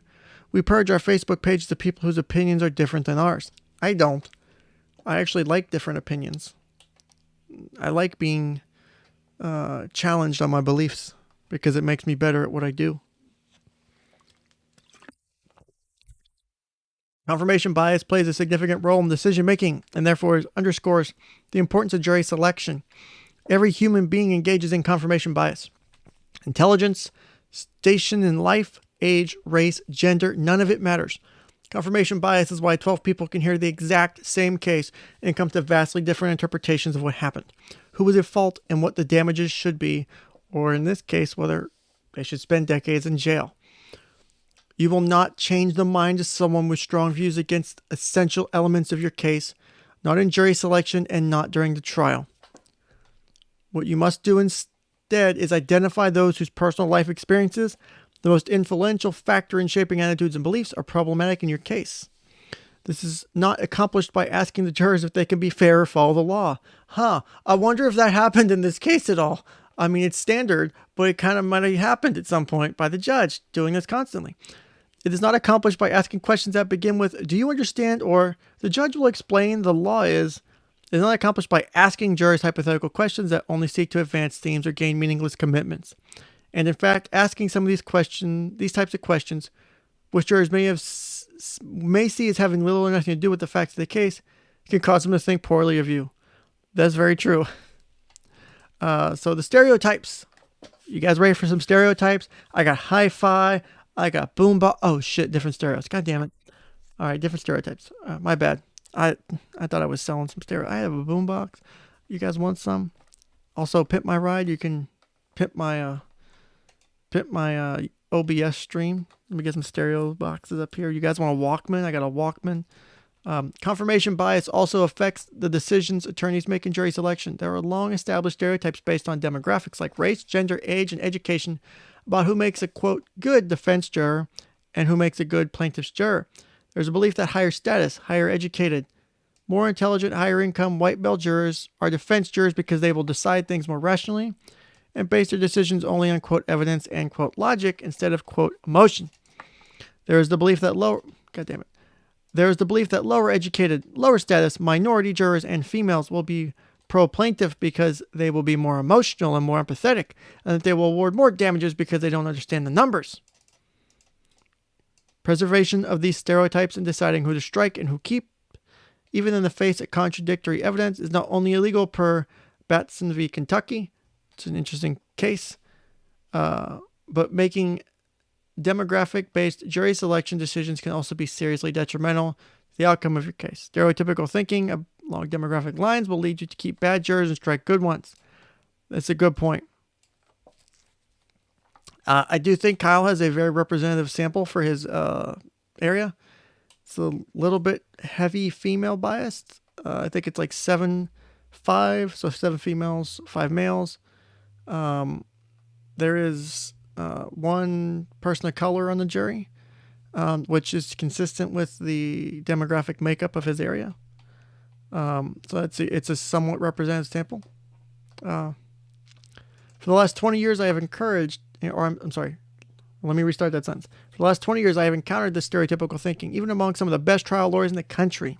I see attorneys ignoring dangerous statements coming from jurors' own mouths about experiences, attitudes, and beliefs that would affect their impartiality, all because of the potential jurors' demographics. Every human being has confirmation biases, and attorneys are no exception. Be cognizant of your own biases when selecting jurors. Ask yourself if you will feel the same way about the answer a juror is given if someone was a different demographic profile who said it.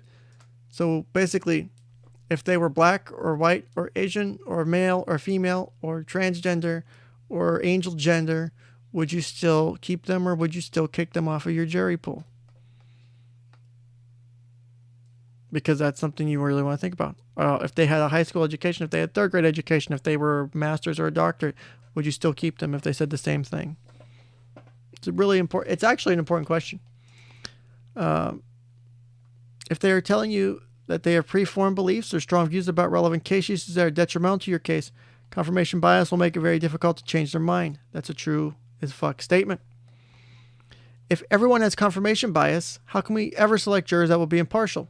There's some evidence to suggest that making people aware of the tendency for confirmation bias can reduce their tendency to fall victim to it.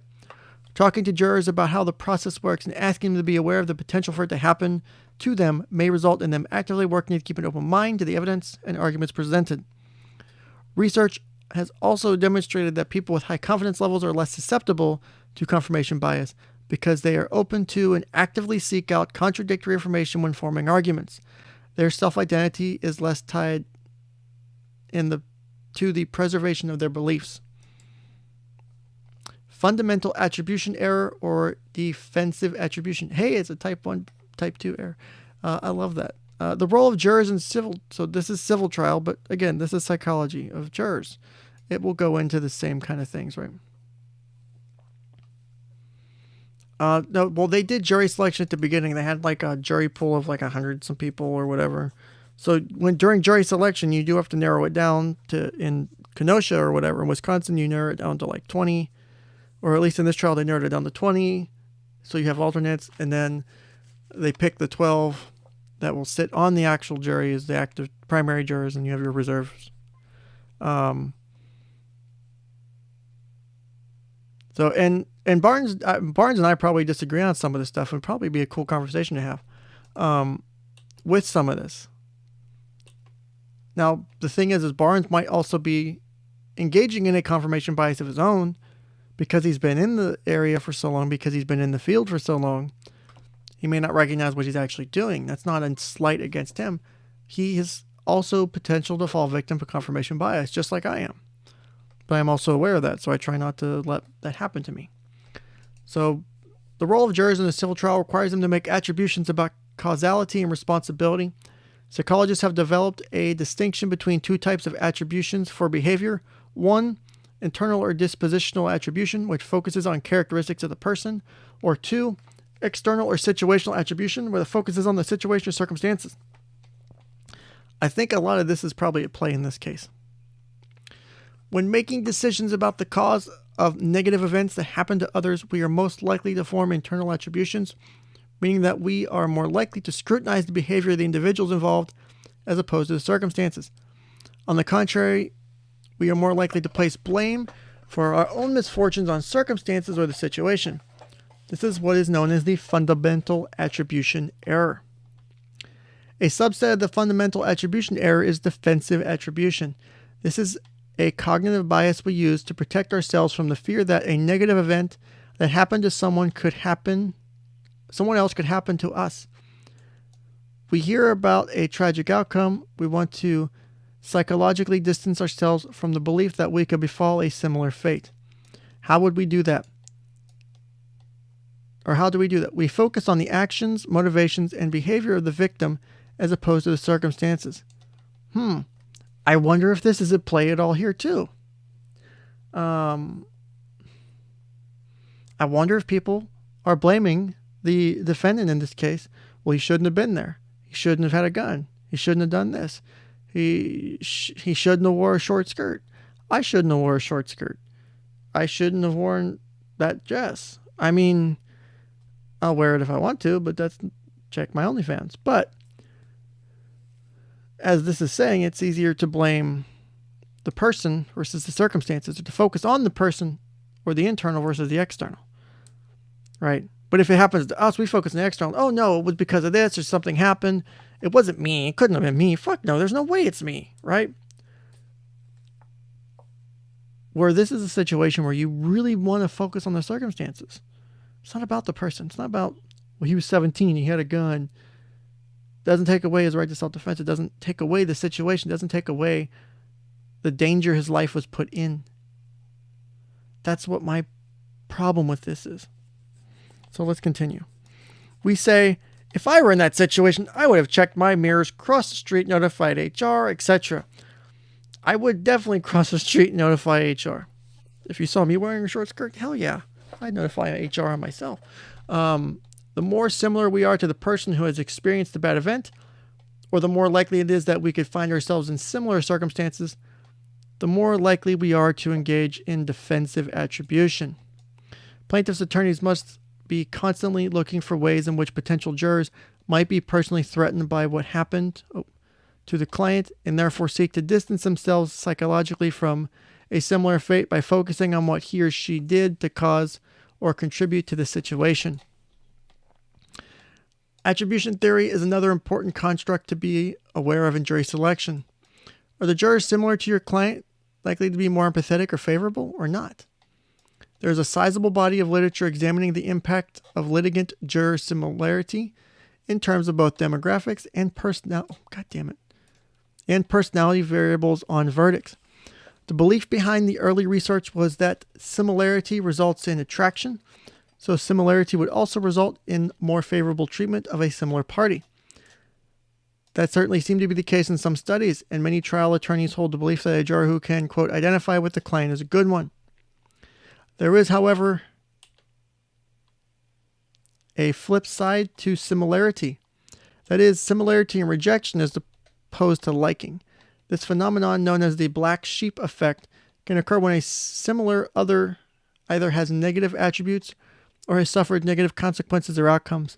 This causes other in-group members to want to distance themselves from the offending party. This results in harsher treatment by similar others than by those who are dissimilar to the target person. This is often the result of the psychologically protective mechanisms of defensive attribution. We don't want to believe the same thing could happen to us, so we denigrate the similar other, thus differentiating him or her from ourselves. How does defensive attribution play out in trials? A juror with similarity to the litigant is always a risk. She can be great for you, or she could be your most dangerous juror. It's dangerous. Damn it. Where's the book I freaking downloaded?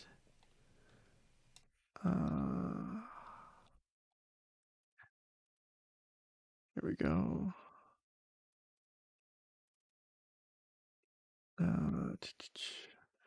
One of the books I downloaded in preparation for this stream is like a 300-page book on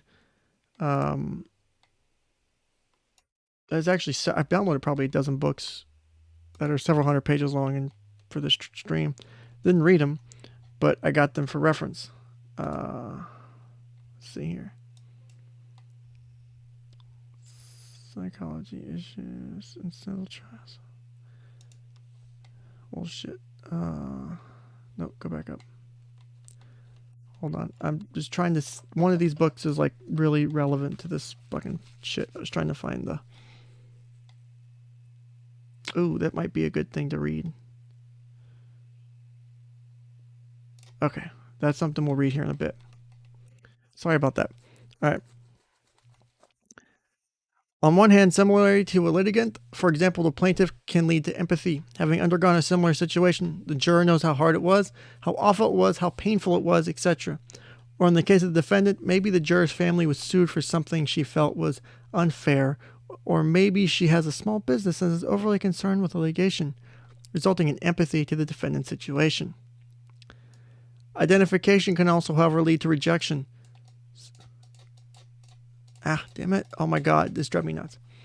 Someone who was harmed in an accident or lost their job because of unfair treatment and didn't receive any compensation for it can be bitter and judgmental. Even though their claim was just, this person obviously brought this upon themselves. Similarity rejection can happen to civil defendants too. Someone who works in the same industry may compare how things work at their company as opposed to the defendants and say, we would never have done XYZ. Or, where were the written policies? Why wasn't HR contacted? See, this is all a ploy to get more hiring in HR. That's it. JP says, Ken in a skirt is greater than Ken in a dress. You have yet to see me in my cocktail dress. I bet you would like that one. Nice black thinning cocktail. Oof. Onlyfans.com/KensCastingCouch. Anyway. I agree, Sauce. There's no way Kyle's sleeping. Also, Sauce, quote, the book I downloaded legally. I agree. Bottom text. For those who like downloading books legally, go to libgen.is, or for scientific articles, go to sci-hub.do to legally obtain articles and books. Lastly, similarity can also result in denial. Someone who has experienced a similar situation as the plaintiff can downplay the impact it would have on someone because they chose not to sue or didn't get sued, or downplay the need for compensation. For example, I have a bad back, but that's just part of getting old. Even if she weren't in the car accident, she could have suffered from memory loss. This type of juror might become a, quote, expert on the jury, telling others the real extent of the pain, insinuating that the plaintiff is exaggerating. It's actually a real, like, for example, I have back issues. I can tell you all the horrors of back pain. But one thing you really can't do is, because it's an invisible disability technically, right? You can't tell if someone's legit or not. I've got documented back pain. I've had surgeries. I get pills and stuff to take care of my back pain. I went for an assessment to try and get another set of ablations done, and the doctor who did the analysis, had me like bending and stuff, and was like, "Does it hurt to bend this way? Does it hurt to bend that way?" And he's like, "You seem fine. You don't seem to have any issues." This is also someone in the VA who could see my record and see that, yes, I had fucking back issues. And so that was frustrating. So just because I have flexibility doesn't mean I'm not in constant fucking pain. Not bitter. Just saying. Where the hell did it go? Okay, here we go. Cognitive dissonance. This is a great topic.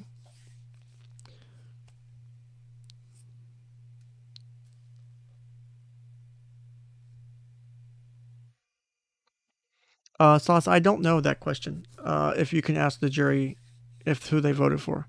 I would think that you probably wouldn't be able to. Because I don't know the answer to that one. Unfortunately, I can't speak to you on that. So cognitive dissonance is a state of being uncomfortable when our actions don't comply with our beliefs. To reduce this state of mental discomfort, we either change the underlying belief, less likely to happen, or justify our actions through rationalization, minimization, or discounting. Hey, no one who comes to therapy to do shit never does that. Ever. That never happens. Ever. Not even myself. You can manage cognitive dissonance in jurors when you let them believe they are coming to a decision on their own instead of doing something that you tell them they should do. We are more motivated to act based on things we think are our own ideas instead of those coming from someone who we believe is actively trying to persuade us, right?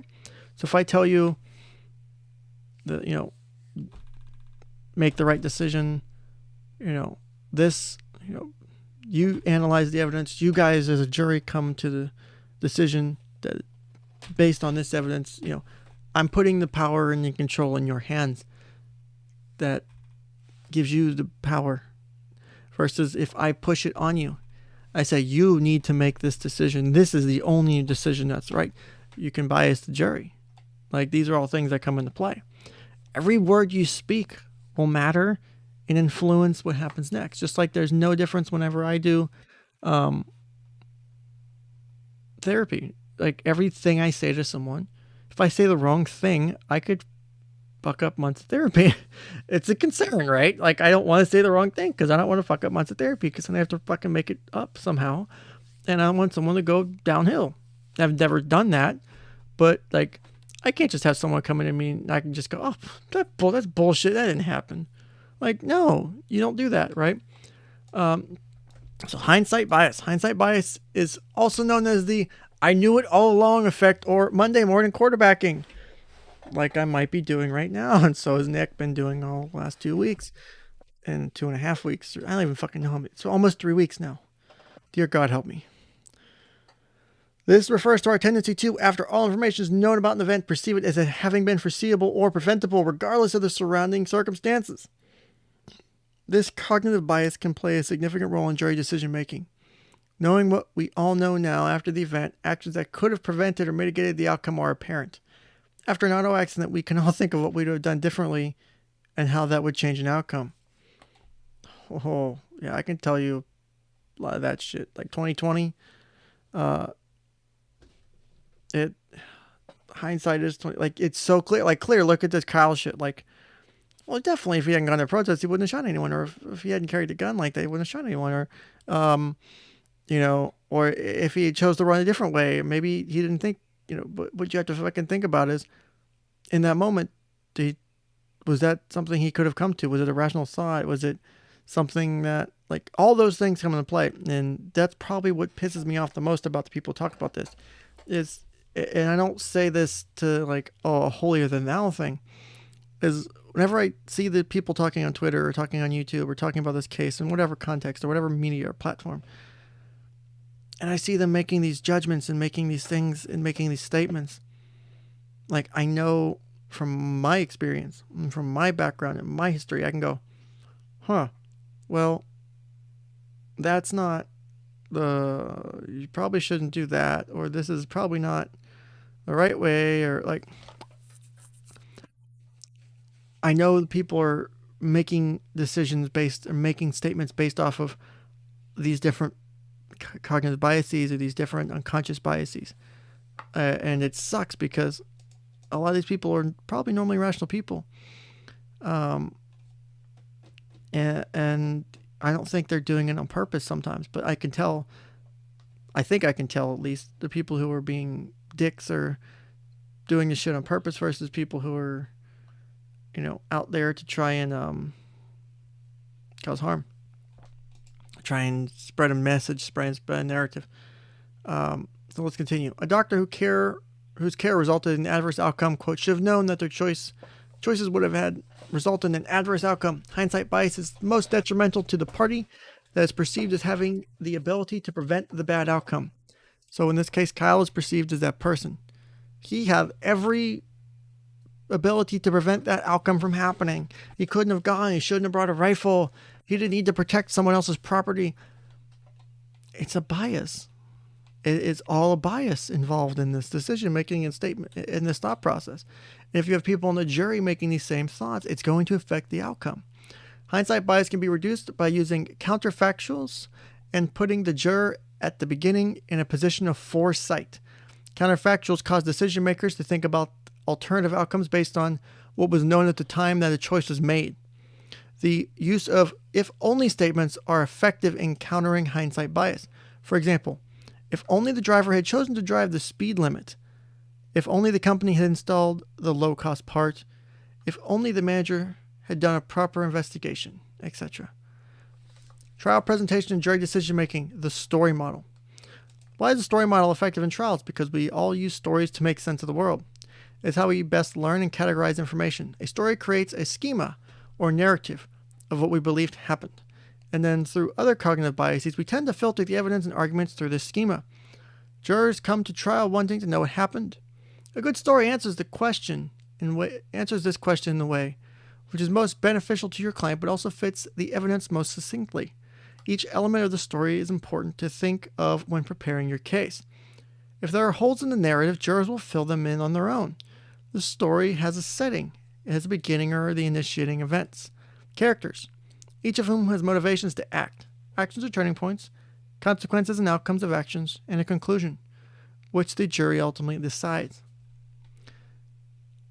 A story structure also improves comprehension and memory and makes sense in terms of determining cause and effect, which is what potential jurors are mostly tasked with.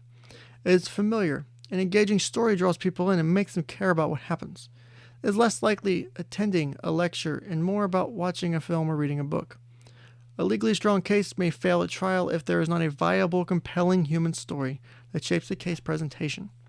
This is not to say jurors don't follow the law. They work hard and, for the most part, do the best they can with the limitations imposed on them by arcane jury instructions. Wow, predicting the future much. But jury instructions, like much within the trial setting, can be ambiguous and open to interpretation. The story jurors form about what happened and why is what drives the verdict, not the instructions. That is a powerful statement.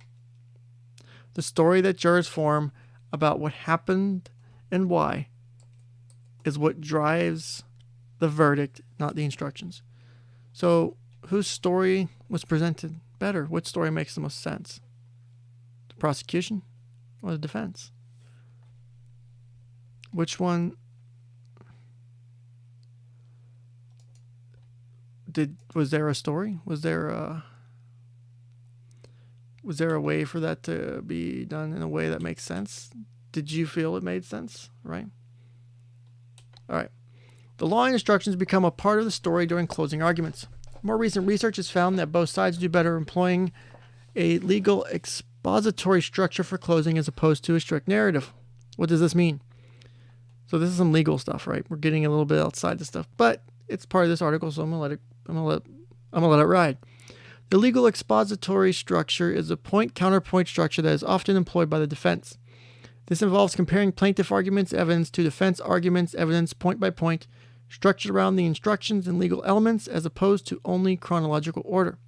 This works well for both sides in closing because it gives context to the evidence within the rules for decision making and focuses jurors on evidence that supports their side based on those rules. Defendants typically use the legal expository structure for both opening and closing, and research has found that this works for them even better than a pure narrative structure. Why might this be? One theory is that because of primacy effects, the jurors will develop a schema or story of what happened based on the plaintiff's opening, or in this case, the prosecution.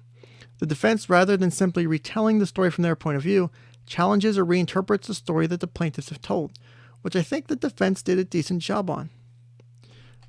In their closing, I think they tried to do that. They tried to say, well, they said this, or, the hocus pocus, that they're using this as evidence to, they challenged a lot of the prosecution's statements, and it pissed them off so bad. They put the one guy up for the fucking, the one part of it, and I think was a disgusting disaster. It was a mess. So, really. Give me 1 second here. I need to check something.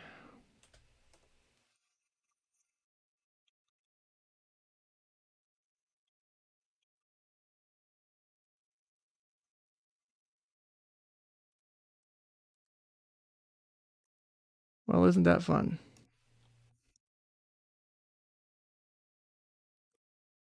All right. 1 second while I attend to something behind the scenes. God fucking damn. I can't do a single shit without people fucking with my stuff. I can't have a single goddamn day without people fucking with shit, without leave me the fuck alone, without coming at me for no fucking reason. Ooh. Now I'm pissed. Now I am pissed.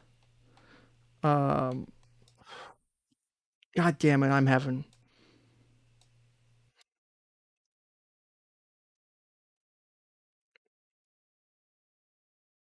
I am pretty pissed off right now.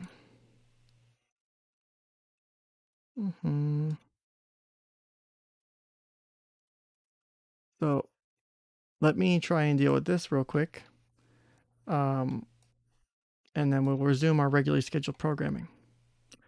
But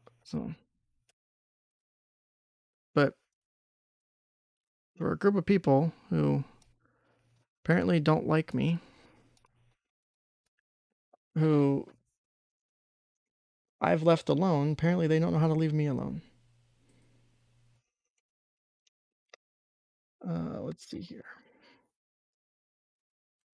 1 moment while I prepare this. And no,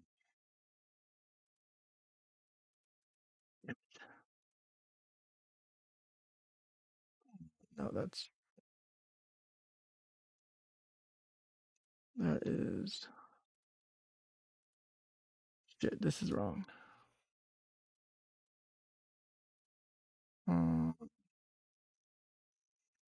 I'll have to do that later because I can't manage this right now because I have to switch accounts, I think, and I can't do that while I'm live. So I will deal with this later. So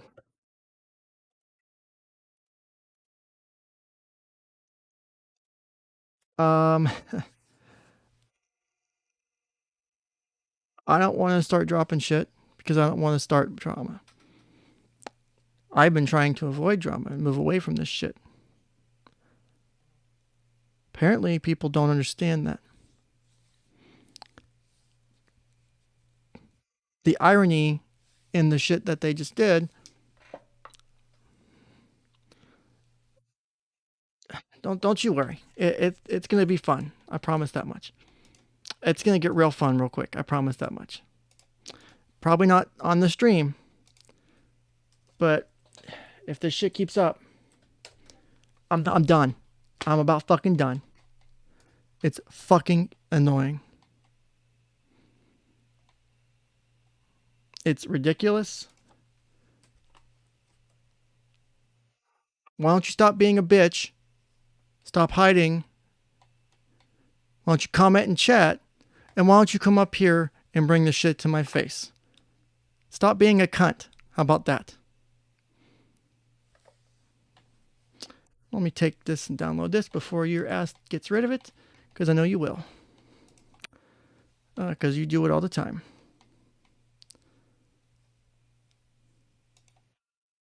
Ken tries to be pretty level-headed. I do. It's funny you should say that. I try to be very level-handed. I've avoided a specific topic for a while now. Notice how I haven't talked about a specific topic for a while now. Oh, it's not that guy. It's a girl. Though, I don't know if she deserves the title of being called a woman or a girl. She doesn't act like one. She acts like a cunt. But she shouldn't even earn that, because that gives it somewhat of a positive connotation. She deserves no positive connotation, because she's the most disgusting, awful, sick, twisted, and crazy motherfucker I've ever seen in my life. I have never seen someone who is so awful at twisting and lying and making shit up and not even able to provide facts, who, I hate using the term, actually I'm not going to use the term. A person who clearly has issues won't admit to their issues. Unlike me, I'll admit to my issues. But you can go fuck yourself, is all I have to say to you. Because you have a lot of issues. The fact that you can't leave me alone. The fact that you have to follow me around. You and your twisted group of motherfuckers. Why don't you go do something productive with your life? I'm trying to have a well-reasoned discussion on a really interesting topic with a bunch of people.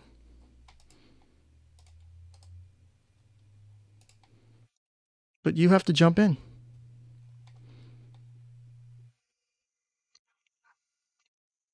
We'll see what happens after today. Because I'm about done. I'm about fucking done with this. I'm about sick and tired of this shit. I am sick and tired of dealing with this.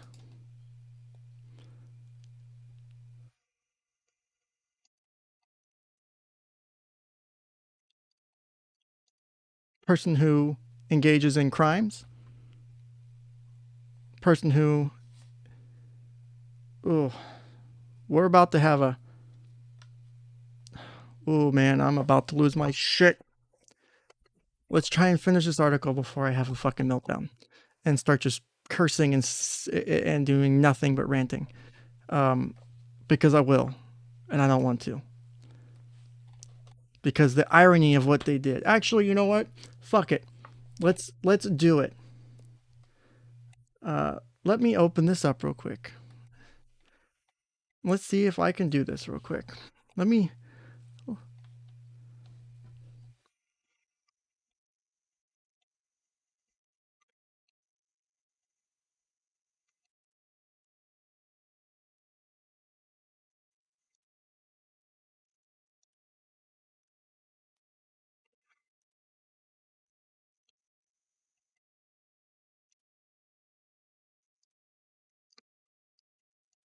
Yeah, I'm gonna...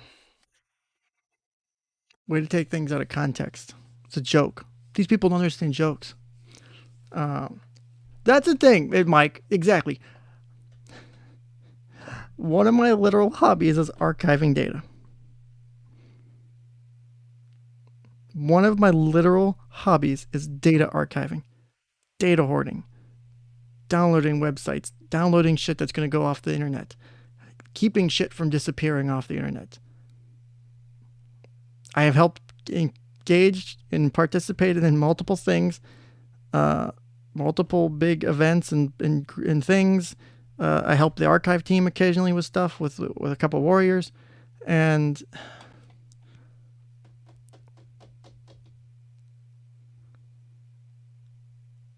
the amount of receipts I have is ridiculous. You don't want to know the amount of receipts I have on this shit. Actually, let me see if I can give you let me give you a rough estimate on the number of receipts I have, right? Let me give you a rough estimate on the receipts I have. All right, so let me find the shit here. Okay, where'd it go? We're gonna segue off a cliff real quick. So this is a fraction of the receipts. Shit, it doesn't tell me how much stuff is in here. Does anyone know how to have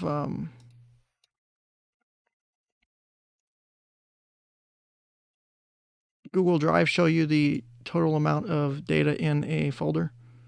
Or does it not do that anymore? Or does it not do that on the web interface? Son of a bitch. I thought there was a way for it to tell you how much space it was taking up.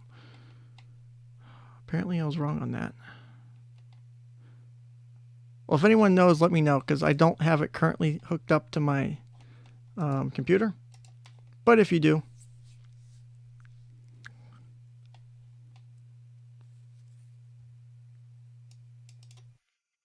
Sauce, I have personally avoided talking about a specific case, even though I have single source information on that case. I have mind-boggling things to discuss about that case. No one else has access to, no one else has. Because I have sources. And should I ever talk about it, will cause people to flood back here to fuck with me. I purposely avoided it. Really tempting me to fucking talk about it. Really pushing my buttons. So let me just leave it at that. I have documents no one else has regarding that case.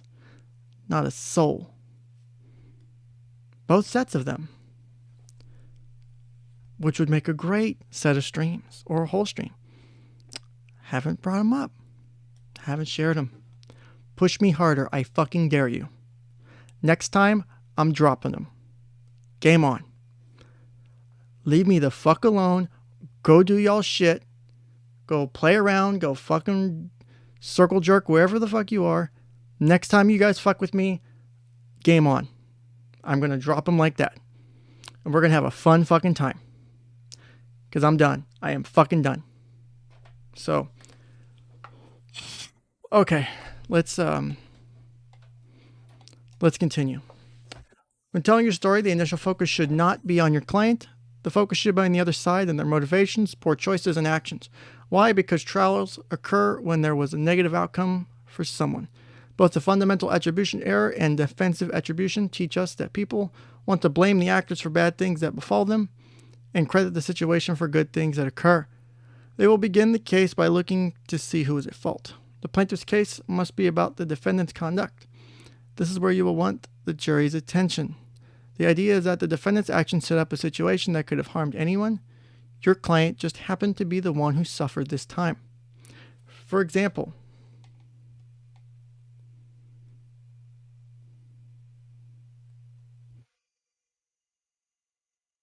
yeah, Mike, it's never a good idea to jack with someone who has receipts. It's never a good idea to jack with someone who has receipts for not only the shit you've done, but for the shit that the people you've been standing have done and disprove the shit you've made up. That's all I gotta say. Push me again. This is your final warning. I fucking dare you. Game on. I'm done. Next time, we'll do next time I see it, next time I hear about it, I'll do a stream within 24 hours on it. I don't care what the fuck I got going on. We will do it. And I will announce it to everyone. I will pay people to fucking announce it on their streams to make sure I get as many people to watch it as possible, because I want the information out there. I want as many people as possible to do it, to know about it. In fact, I might, if you piss me off enough, have a stream with Nick to discuss it. Now that he's over 300,000 subscribers, have a do that whole document dump on his stream, so tens of thousands of people maybe watch it. Do it. I fucking dare you. For example, let's say you have a case involving allegations of dangerous roadway conditions that resulted in a fatal accident. One approach from the plaintiff perspective is to begin like this. On Monday morning, October 4, 2016, James Smith left his house to go to his job of 20 years at the Bank of America, where he worked as an accountant's manager. He was driving along Broadway, his usual route, going the speed limit. He needed to make a left-hand turn to Green Street, but had a difficult time determining if there was oncoming traffic because the roadway was designed in a way that made it hard to see, and there was overgrown brush on the side of the road. He waited until he thought it was clear and then turned. He was struck by an oncoming vehicle and severely injured. What are you focused on at this point, the roadway or the actions of Mr. Smith? Mr. Smith. How do I sound different, Sauce? That's a good, interesting question. You mean my voice, or do you mean my presentation or my personality? I'm curious as to what you mean by that. So.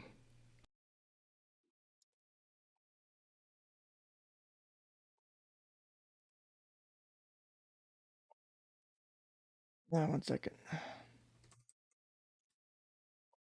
Okay. Let's see.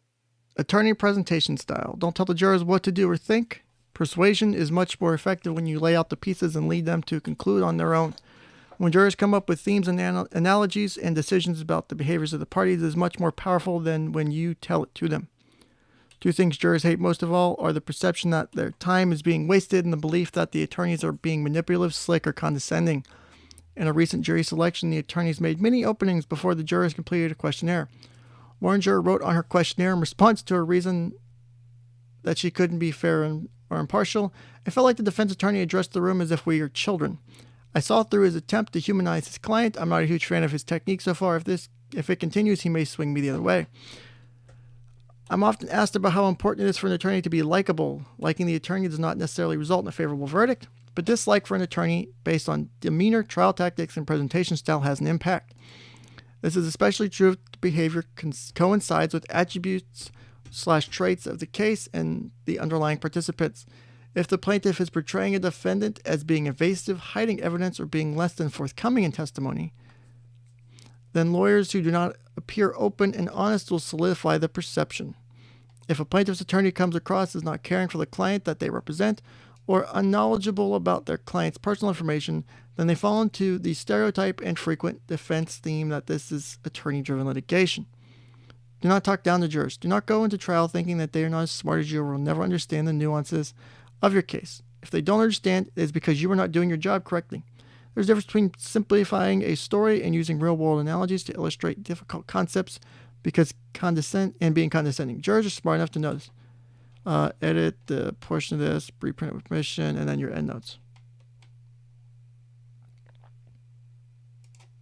Yeah, Arc5, the Nick's coverage of this case, I mean, he went over 100,000 live viewers the last couple days.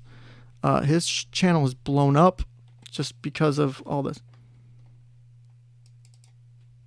So it says more abrasive, assertive, angry, bad language, like a seasoned warfighter who has seen too much shit and it's gotten to him.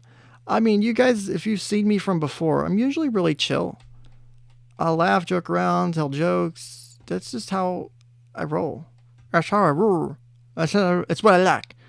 I love that quote. I gotta clip that and put that on my soundboard. I just gotta find it. I can't remember what fucking movie that's from. No, it's a Robin Williams thing. I gotta find it from Robin Williams.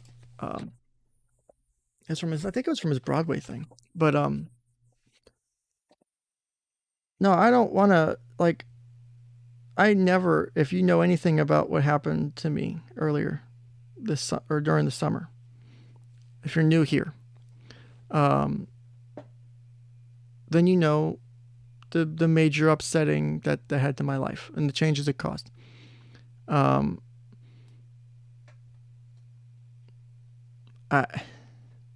It's caused a lot of, it's changed me a bit, I won't lie. I'm usually pretty forgiving. As a group, I've done everything I can to be nice,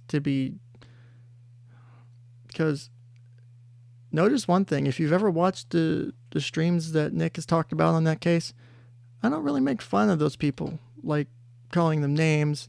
I might refer to them as Karens, but I don't use this shit like Fat Mad, or I don't really call them that. I still try to be respectful. I use the Karens as like an overarching term. It's just a way to describe the group. Other than that, I usually don't say much about them as far as insults or personality or image or looks. I do that on purpose.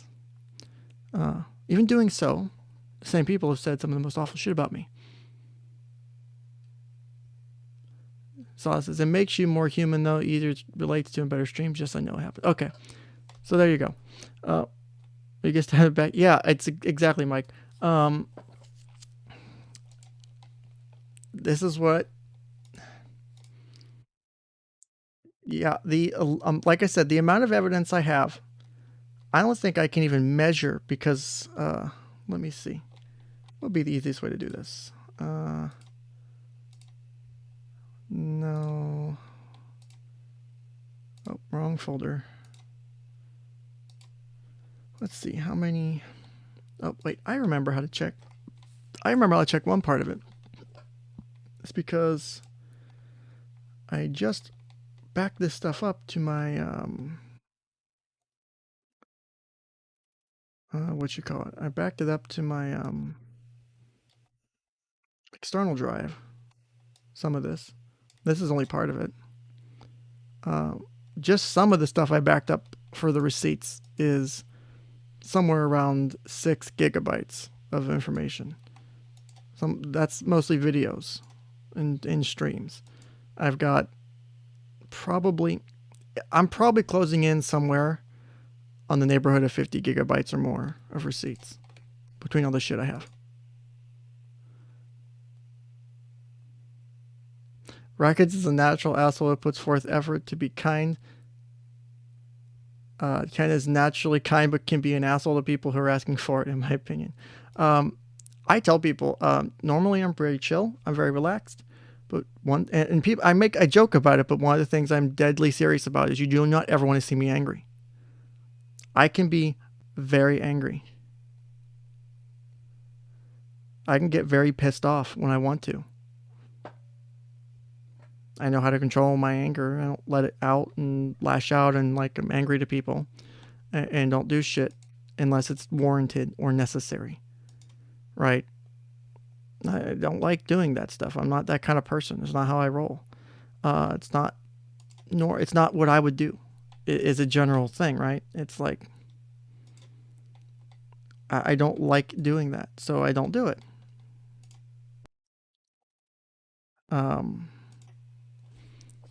But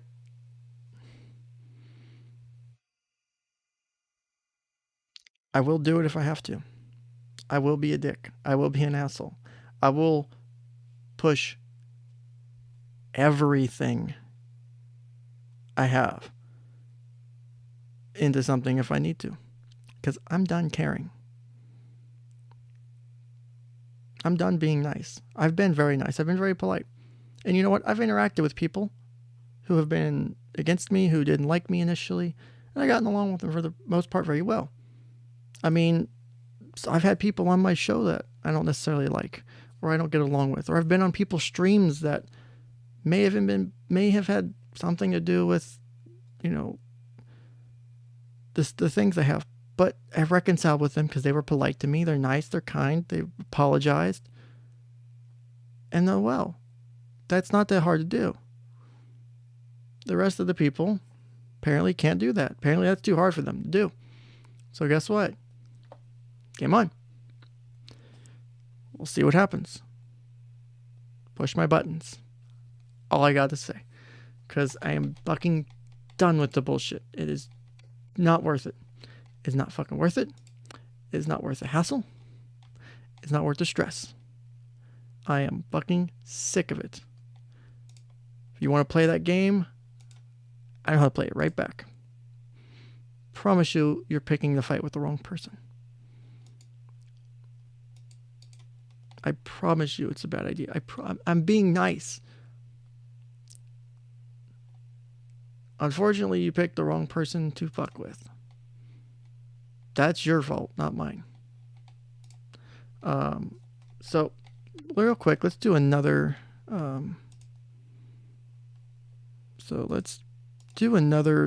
let's read over something real quick. Let me pull this window up.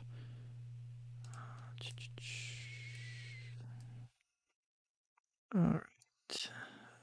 Here we go. So this is a book. A legally obtained text. Legally obtained, blah, blah, blah.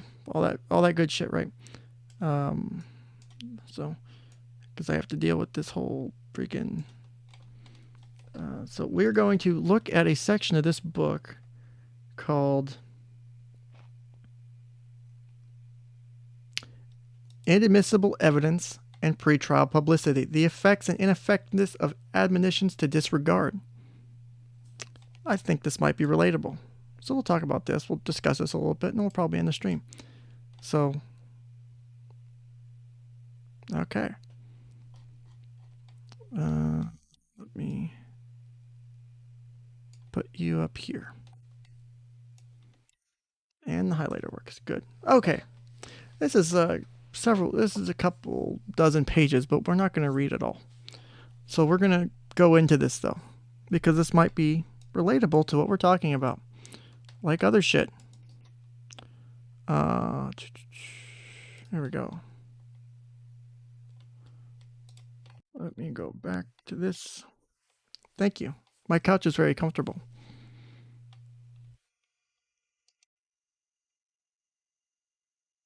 As Mike says, you've been great about what you've gone through and all in all.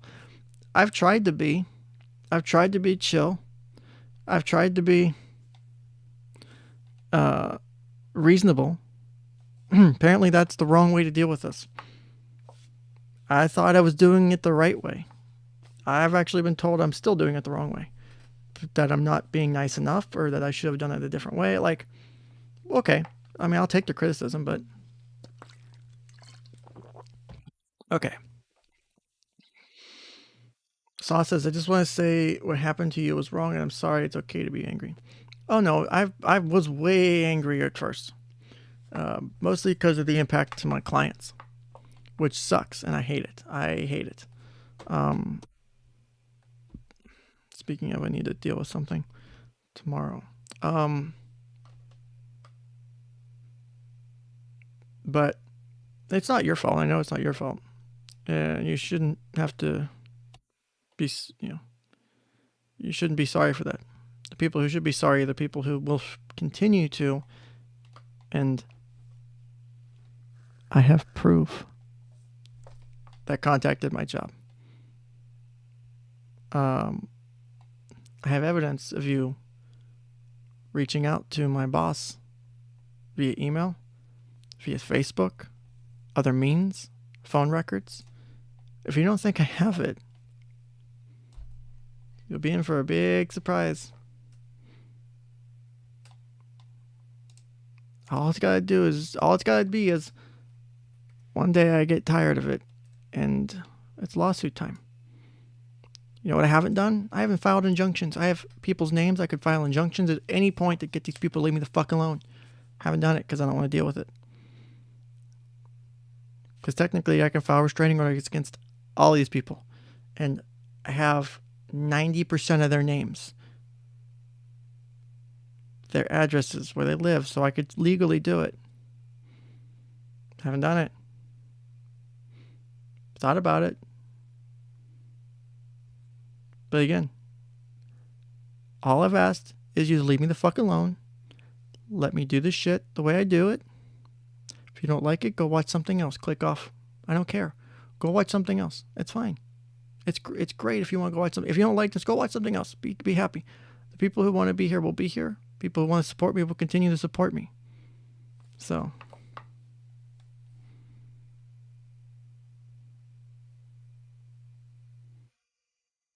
Ooh, that's not good, Sauce. You shouldn't do that to your computer. That's a bad idea. So let's do this. A synopsis. During a trial, jurors may be admonished to ignore pre-trial publicity or inadmissible statements made by witnesses or attorneys. Pre-trial publicity has been a long-standing concern of courts around the world. Constitutional guarantees of free speech compound the problem in the United States. This chapter discusses the findings of social science studies that have examined the effects of pre-trial publicity, various safeguards that are employed to control pre-trial or control publicity effects are discussed. These various safeguards include using jury selection to identify and remove biased jurors, delaying the start of the trial or changing the location of it, and admonishing jurors to disregard information. In addition, this chapter focuses on the effects of admonishing jurors to ignore inadmissible information revealed in court. Empirical research has demonstrated that admonitions are relatively ineffective and sometimes produce a backfire effect, resulting in jurors relying more heavily on information they've been instructed to disregard.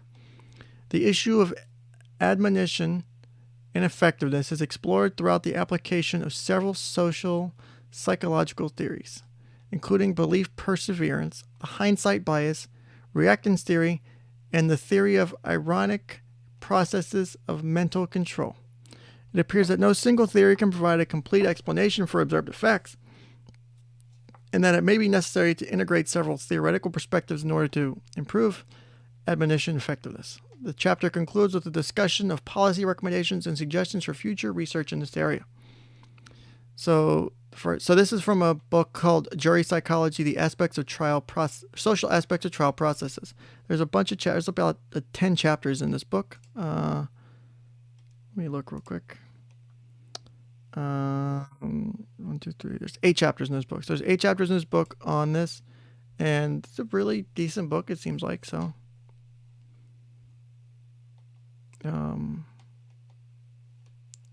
shit. You guys can't see the stream, right? Can you?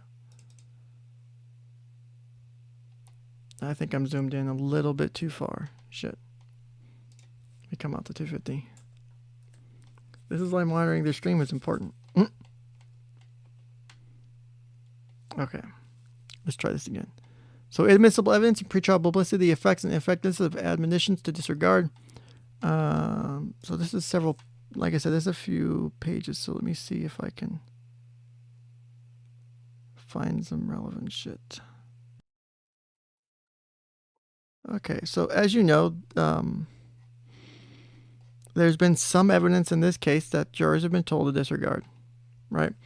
In-court admissible evidence. So I'm going to skip around a bit. So in-court admissible evidence. The United States has very strict rules governing the admissibility of evidence at trial. For example, search and seizure rules governing the investigative activities of law enforcement agencies and may lead to exclusion of highly damaging information when it has been obtained in violation of those rules. In addition, restrictions apply on the admissibility of information regarding the prior criminal record of a defendant, confessions if they were coerced, the testimony of expert witnesses, and many other types of information that may have probative value. Son of a bitch, it's still not showing up on the screen properly. Is this my fault for this, or? No, I guess I guess it might be,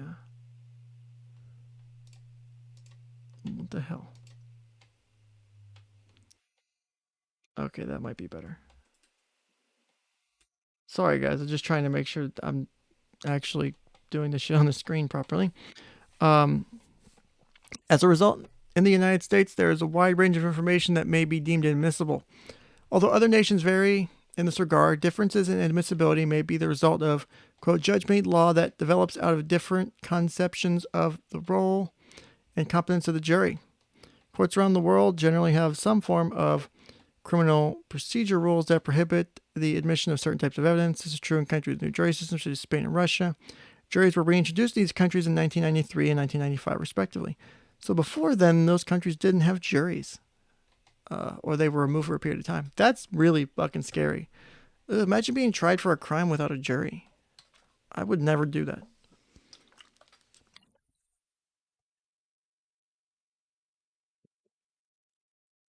Arc 5, basically, they can have it can backfire. Say, don't look at this evidence. Don't consider this evidence when you go to do your deliberations. Because a lot of the times most of the time, the admissibility of the evidence is discussed outside the presence of the jury. So they might be like, well, they might be theorizing. They might be making assumptions of why the evidence was excluded. Why couldn't that information come to light? Why aren't we allowed to think about it? Why did they suddenly take it away from us? Maybe it's important. Maybe it was, maybe it's a technicality, but this is the thing now. We'll put him away for life, or we'll get him the death penalty, but they don't want us to consider it. Yeah, there's a lot of shit that can go into that.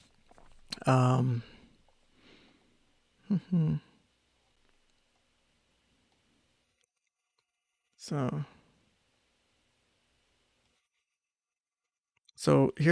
a lot of that was stuff talking about how they implemented rules in countries and stuff, and how they deal with it. So regardless of the specific rules in place, basic psychological processes that transcend jurisdictional differences may make it difficult for jurors to adhere to admonitions to disregard information. In court, inadmissible evidence studies. Despite the worldwide relevance of the issue of how inadmissible evidence may affect juror decision making, the vast majority of research has been performed in the United States. In general, this research indicates that jurors are often biased by such information, and that even concerted efforts to ignore it may fail, especially when the information is viewed as highly relevant. So, how much weight is being given to that information? Indeed, a recent meta-analysis conducted by 𝗏𝗏𝗍𝗍 et al. 2006 reported that inadmissible evidence introduced in court has a reliable influence on verdicts, and that judicial instructions intended to reduce these impacts are often ineffective. Jurors also appear to have difficulty following instructions designed to limit their considerations of certain evidence. So example, Wisser and Sachs, 1985, a study on that. That is, under certain circumstances, jurors may be told that they can consider evidence for one purpose but not another. For example, if a defendant testifies in a criminal trial, evidence that the defendant has a prior criminal record, normally inadmissible altogether, may be introduced to jurors, accompanied by a, quote, limiting instruction that they are to use it for purposes of determining the credibility of statements made by the defendant, and not as an indicator of the defendant's guilt. So you see how that can easily become part of the issue? Oh,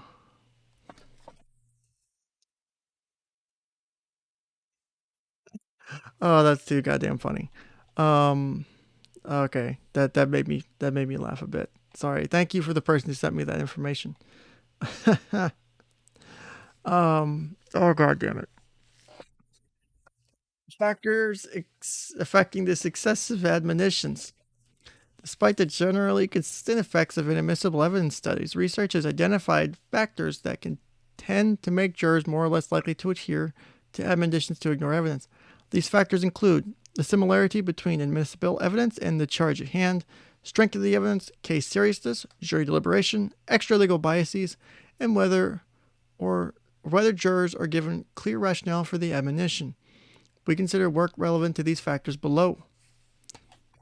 Okay, so let's go down below. All right, so Whistler and Sachs, 1985, and also Seeley and Cornish, 73, provided evidence that the similarity between prior convictions and current charges can influence the extent to which jurors adhere to limiting instructions. In their study, participants were told that the defendant had previously been convicted of either a similar crime, a dissimilar crime, perjury, or were given no information about a prior record. Participants who were provided with prior record information were given limiting instructions to use information only to determine the credibility of the defendant. Interestingly, information about the defendant's prior record did not impact the extent to which she was perceived as being credible. The type of prior offense, however, did affect the verdicts rendered, such that more guilty verdicts will return for defendants with similar convictions than defendants with dissimilar convictions, perjury convictions, or no convictions. Similar findings have been obtained by other researchers. So, more guilty verdicts were returned for defendants with similar convictions.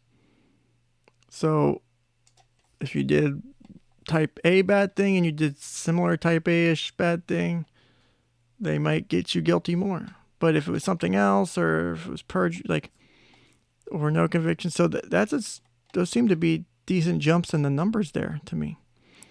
Similar findings have been obtained by other researchers. However, the effect of prior conviction information does not seem to carry over to prior acquittal information. Grand Dodge found no difference in the percentage of guilty verdicts between jurors who were given prior acquittal record information and no record information. Notice the difference there. So that effect where knowing of similar bad acts doesn't change in reverse. So if they've been acquitted, it doesn't impact the jury's percentages in determining conviction or not. That's really interesting. At least I think it is. The effectiveness of judicial admonitions also seems to be affected by the strength of the evidence.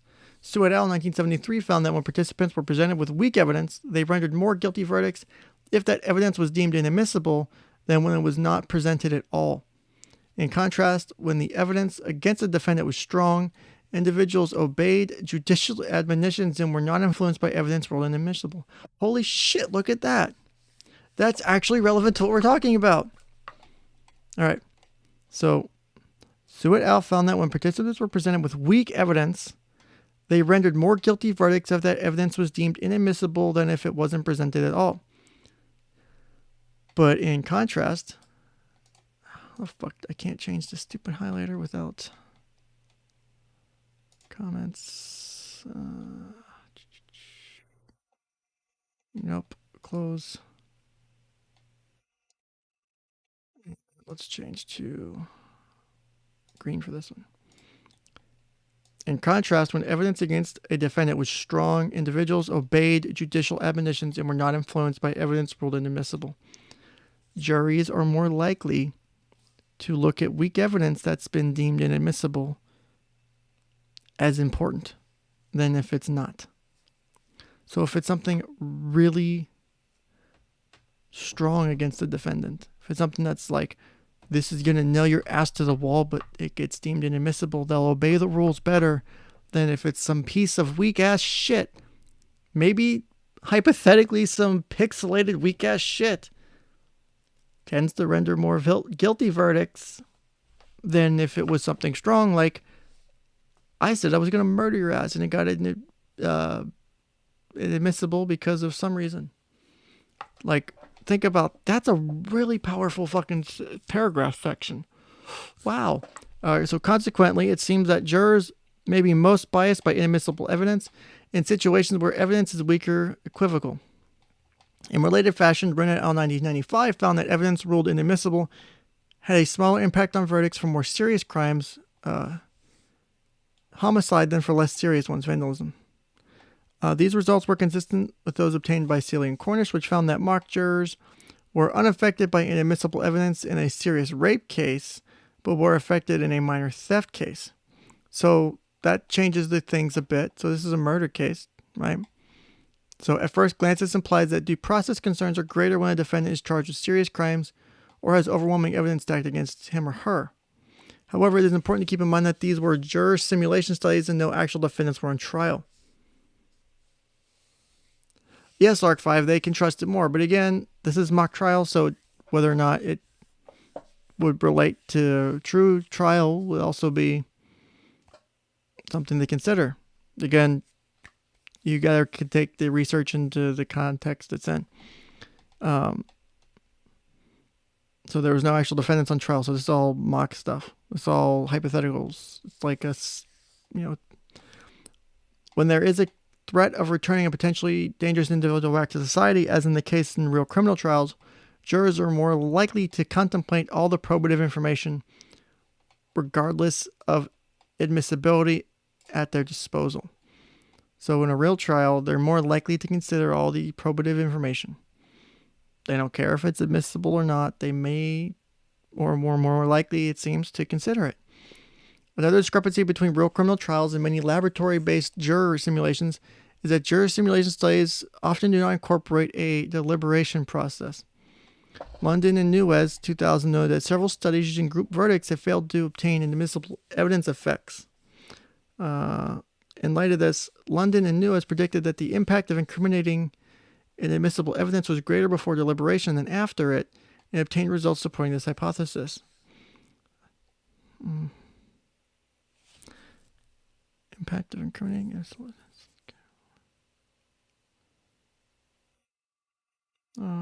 In addition to the contextual factors reviewed above, whether or not inadmissible evidence is considered can be influenced by extralegal biases. For example, Johnson et al. 95 demonstrated that the race of the defendant had a moderating impact on the effects of inadmissible evidence. Caucasian participants were more likely to consider incriminating inadmissible evidence when the defendant was black than when the defendant was white. So the person's race, the defendant's race, can also impact. And for Caucasian participants, if the defendant's black, they may be more likely to consider that information, even though it's inadmissible. It's something to think about. I wonder if that has a similar effect in political biases would play a part in that too, because that's a racial bias. Casson and Summers provided converging support for the notion that jurors can selectively consider inadmissible evidence. They suggested that if jurors are given a logical reason for why evidence is inadmissible and they believe it to be legitimate, then instructions to disregard the evidence can be successful. In the study, mock jurors in a controlled condition were exposed to circumstantial and ambiguous evidence about a man on trial for murder. In the experimental conditions, jurors were presented with an audio-taped conversation between a defendant and a friend in which the defendant confessed to murder. Within the experimental conditions, the audio-taped confession was either ruled inadmissible because it was illegally obtained, or inadmissible because it was barely audible and difficult to accurately ascertain what was said. The results indicated that the admissible confession produced significantly more guilty verdicts relative to control condition. However, when participants were provided with the justification to ignore evidence because it had been illegally obtained, they tended to disregard the admonition and rendered verdicts similar to participants in the admissible evidence condition. So if they were told the evidence was illegally obtained, they still gave similar percentages for verdicts to the experimental groups where the evidence was legally admissible. In contrast, when the justification to disregard was based on poor quality of the tape, they reached verdicts no different than participants who were not exposed to the incriminating evidence. So if it's shit, so this one here might be important. This actually might be the most important part of this. In contrast, when justification to disregard was based on the poor quality of the tape, they reached verdicts no different than participants who were not exposed to the incriminating evidence. So now the evidence in question here are shit pixelated picture. It's admissible. It's in evidence. It hasn't been told to disregard. But the jurors may consider that, I mean, it's a shit tape. It's a shit picture. Look at those pixels. I mean, those were definitely added pixels. He was stuffing pixels in his underwear. Like, you can tell.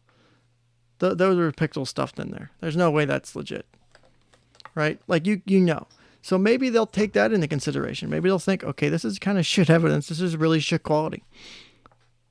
Unfortunately, we don't know. It's what's kind of sucky about this, right? In a similar study, Sommers and Casson demonstrated that this effect emerged only among individuals high in the need for cognition. Individuals high in need for cognition typically prefer to engage in more elaborate and analytical information processing. So think about your juror types. Think about how that might play a role.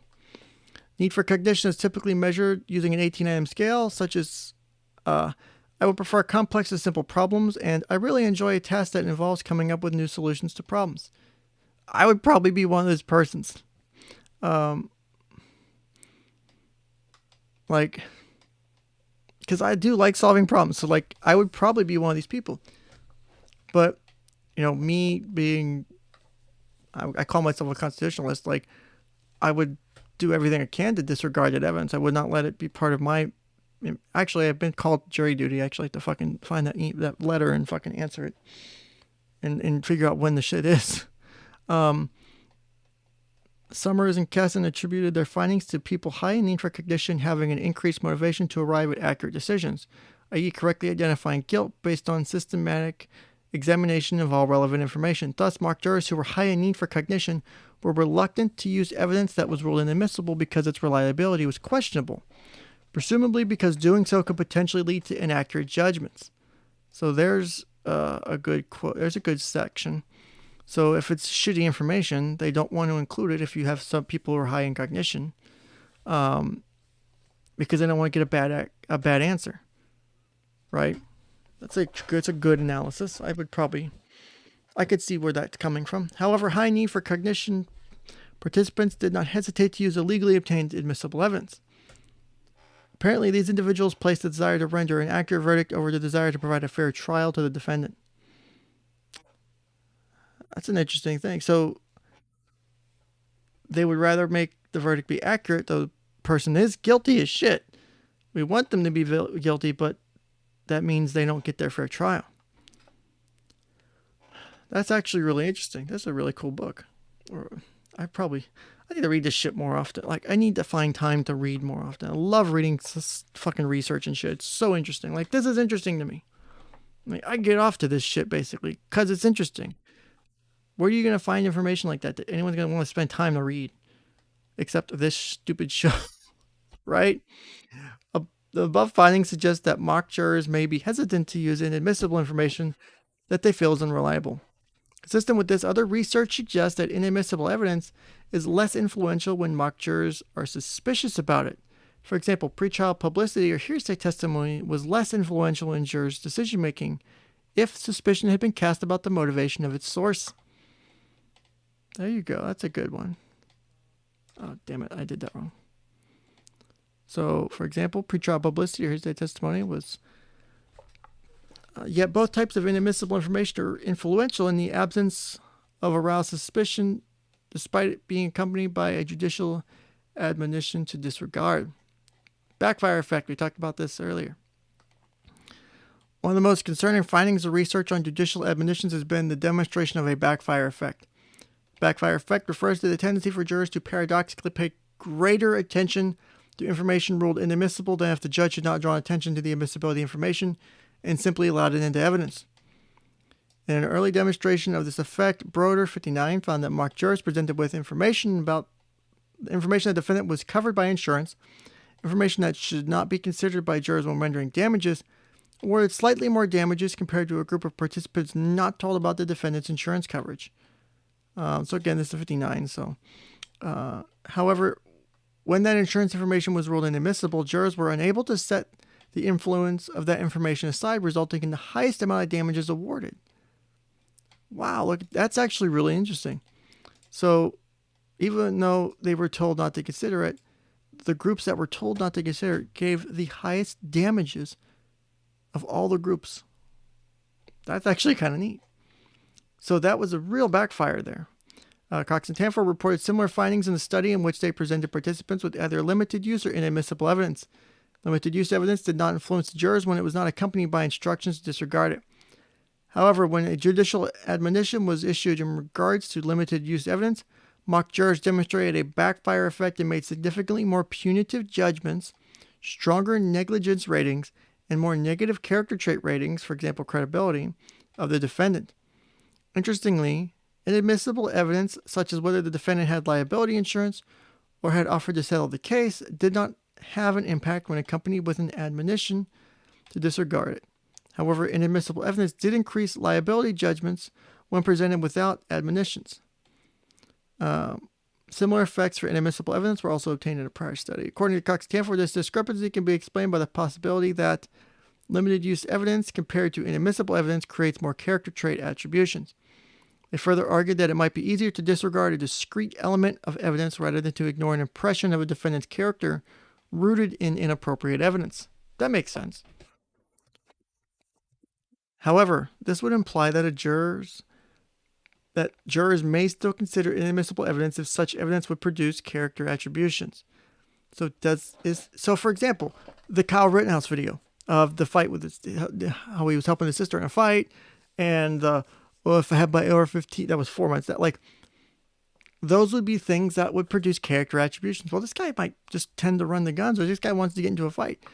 So it's not so much that it's like a specific, it tends to get, that kind of shit. If they heard about it, if it's inadmissible. Now this specific section is about in court information that you're told not to take into consideration, but I think it also factors in, right? I think you can consider that's a concern, right? So even though you've heard it, you were told not to consider it, you can only consider the information in evidence, but you can't let it go at the back of your mind that this kid was talking about shooting someone with his gun a couple months after just killing 2 people. Or, oh, he punched that chick and he beat her fuck up or whatever. And even though you don't and aren't supposed to consider it, maybe you are. And that's a real problem. The backfire effect appears more likely to occur when jurors are instructed to disregard prior conviction evidence as opposed to more tangential hearsay evidence, i.e. out-of-court statements made by a third party not testifying and therefore who cannot be cross-examined, which may be viewed as less reliable. 𝗞𝗖𝗍𝗬𝗏 found that jurors were unable to ignore inadmissible prior conviction evidence when it was accompanied by a judicial explanation about the basis behind the ruling.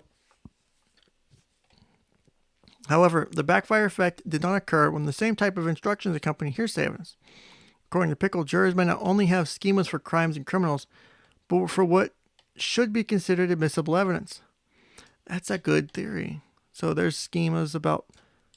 So basically, the whole idea of schemas of like thought processes, how we group things. This is saying that jurors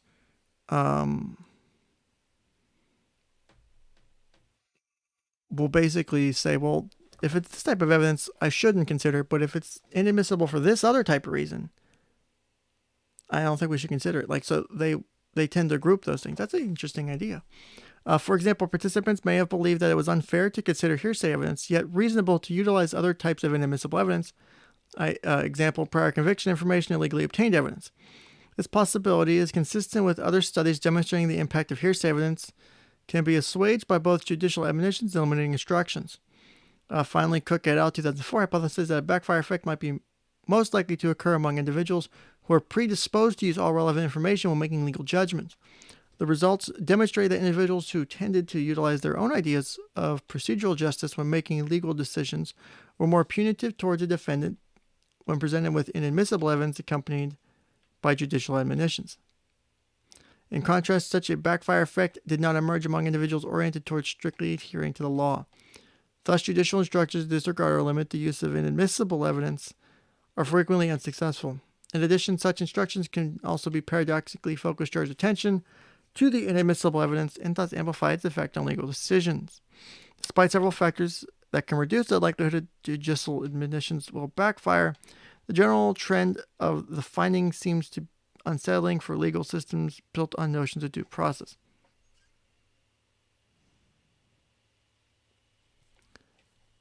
Let's see.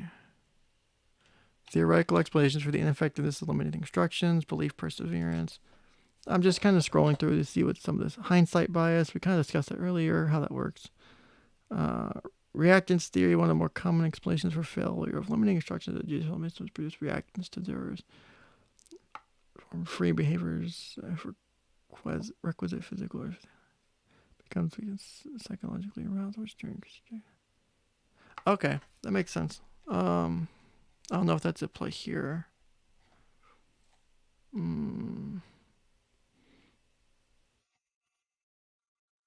might have to do another stream to continue this because this is interesting to me. Oh dear Christ, here we go again.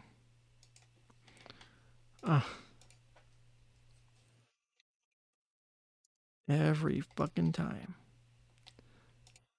I made people mad. Here we go. Here we fucking go. I made people mad. Cool. That's fun. That's really fun.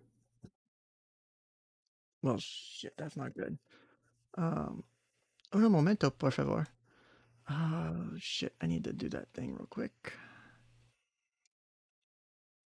Give me 1 second. I gotta make this work. I gotta do something real quick.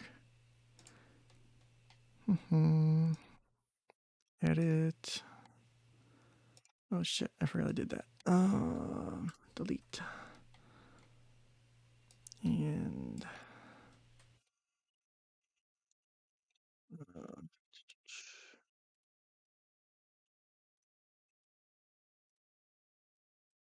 let me do this and make this work, hopefully. Son of a bitch. Stupid script's not fucking working again. I hate this thing. Sorry guys, I'm just trying to run a script real quick. Every fucking time.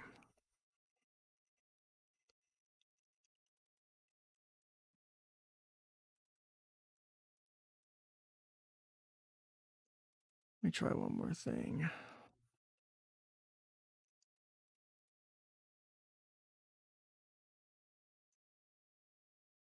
Maybe this will work.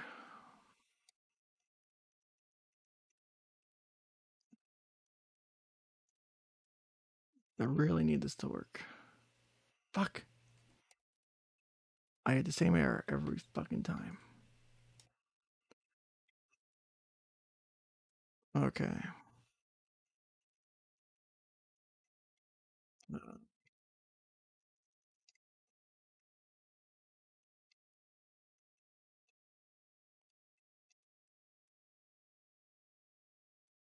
Night Shorts Mike. So what I think I'm going to do tonight is I'm going to go ahead and call it for tonight. And we might pick this up another day. And we'll finish reading up some more about this juror psychology stuff. It's a real interesting topic. We'll see. So let me go ahead and close this for now. So thanks. I don't have the ability to do the outro and stuff today because this was a different type of stream. But thanks everyone for showing up, participating. Thanks for the super chats and anything you guys did as far as that goes.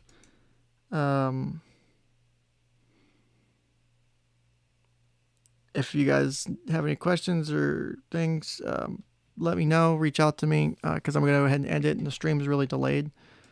So I'm going to go ahead and call it a night.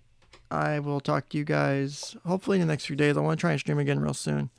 So keep an eye out for notifications and stuff. But have a great night and take care. Hopefully this is an educational and between the super resolution videos and kind of going to the jury psychology. Hopefully this was fun and something different.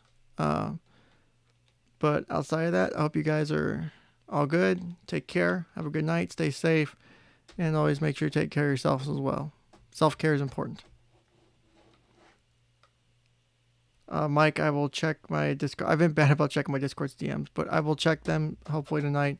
I got to take care of something first. Hopefully that shouldn't take long, and I'll give that a check. So take care. Thank you, everybody, and have a great night. Peace.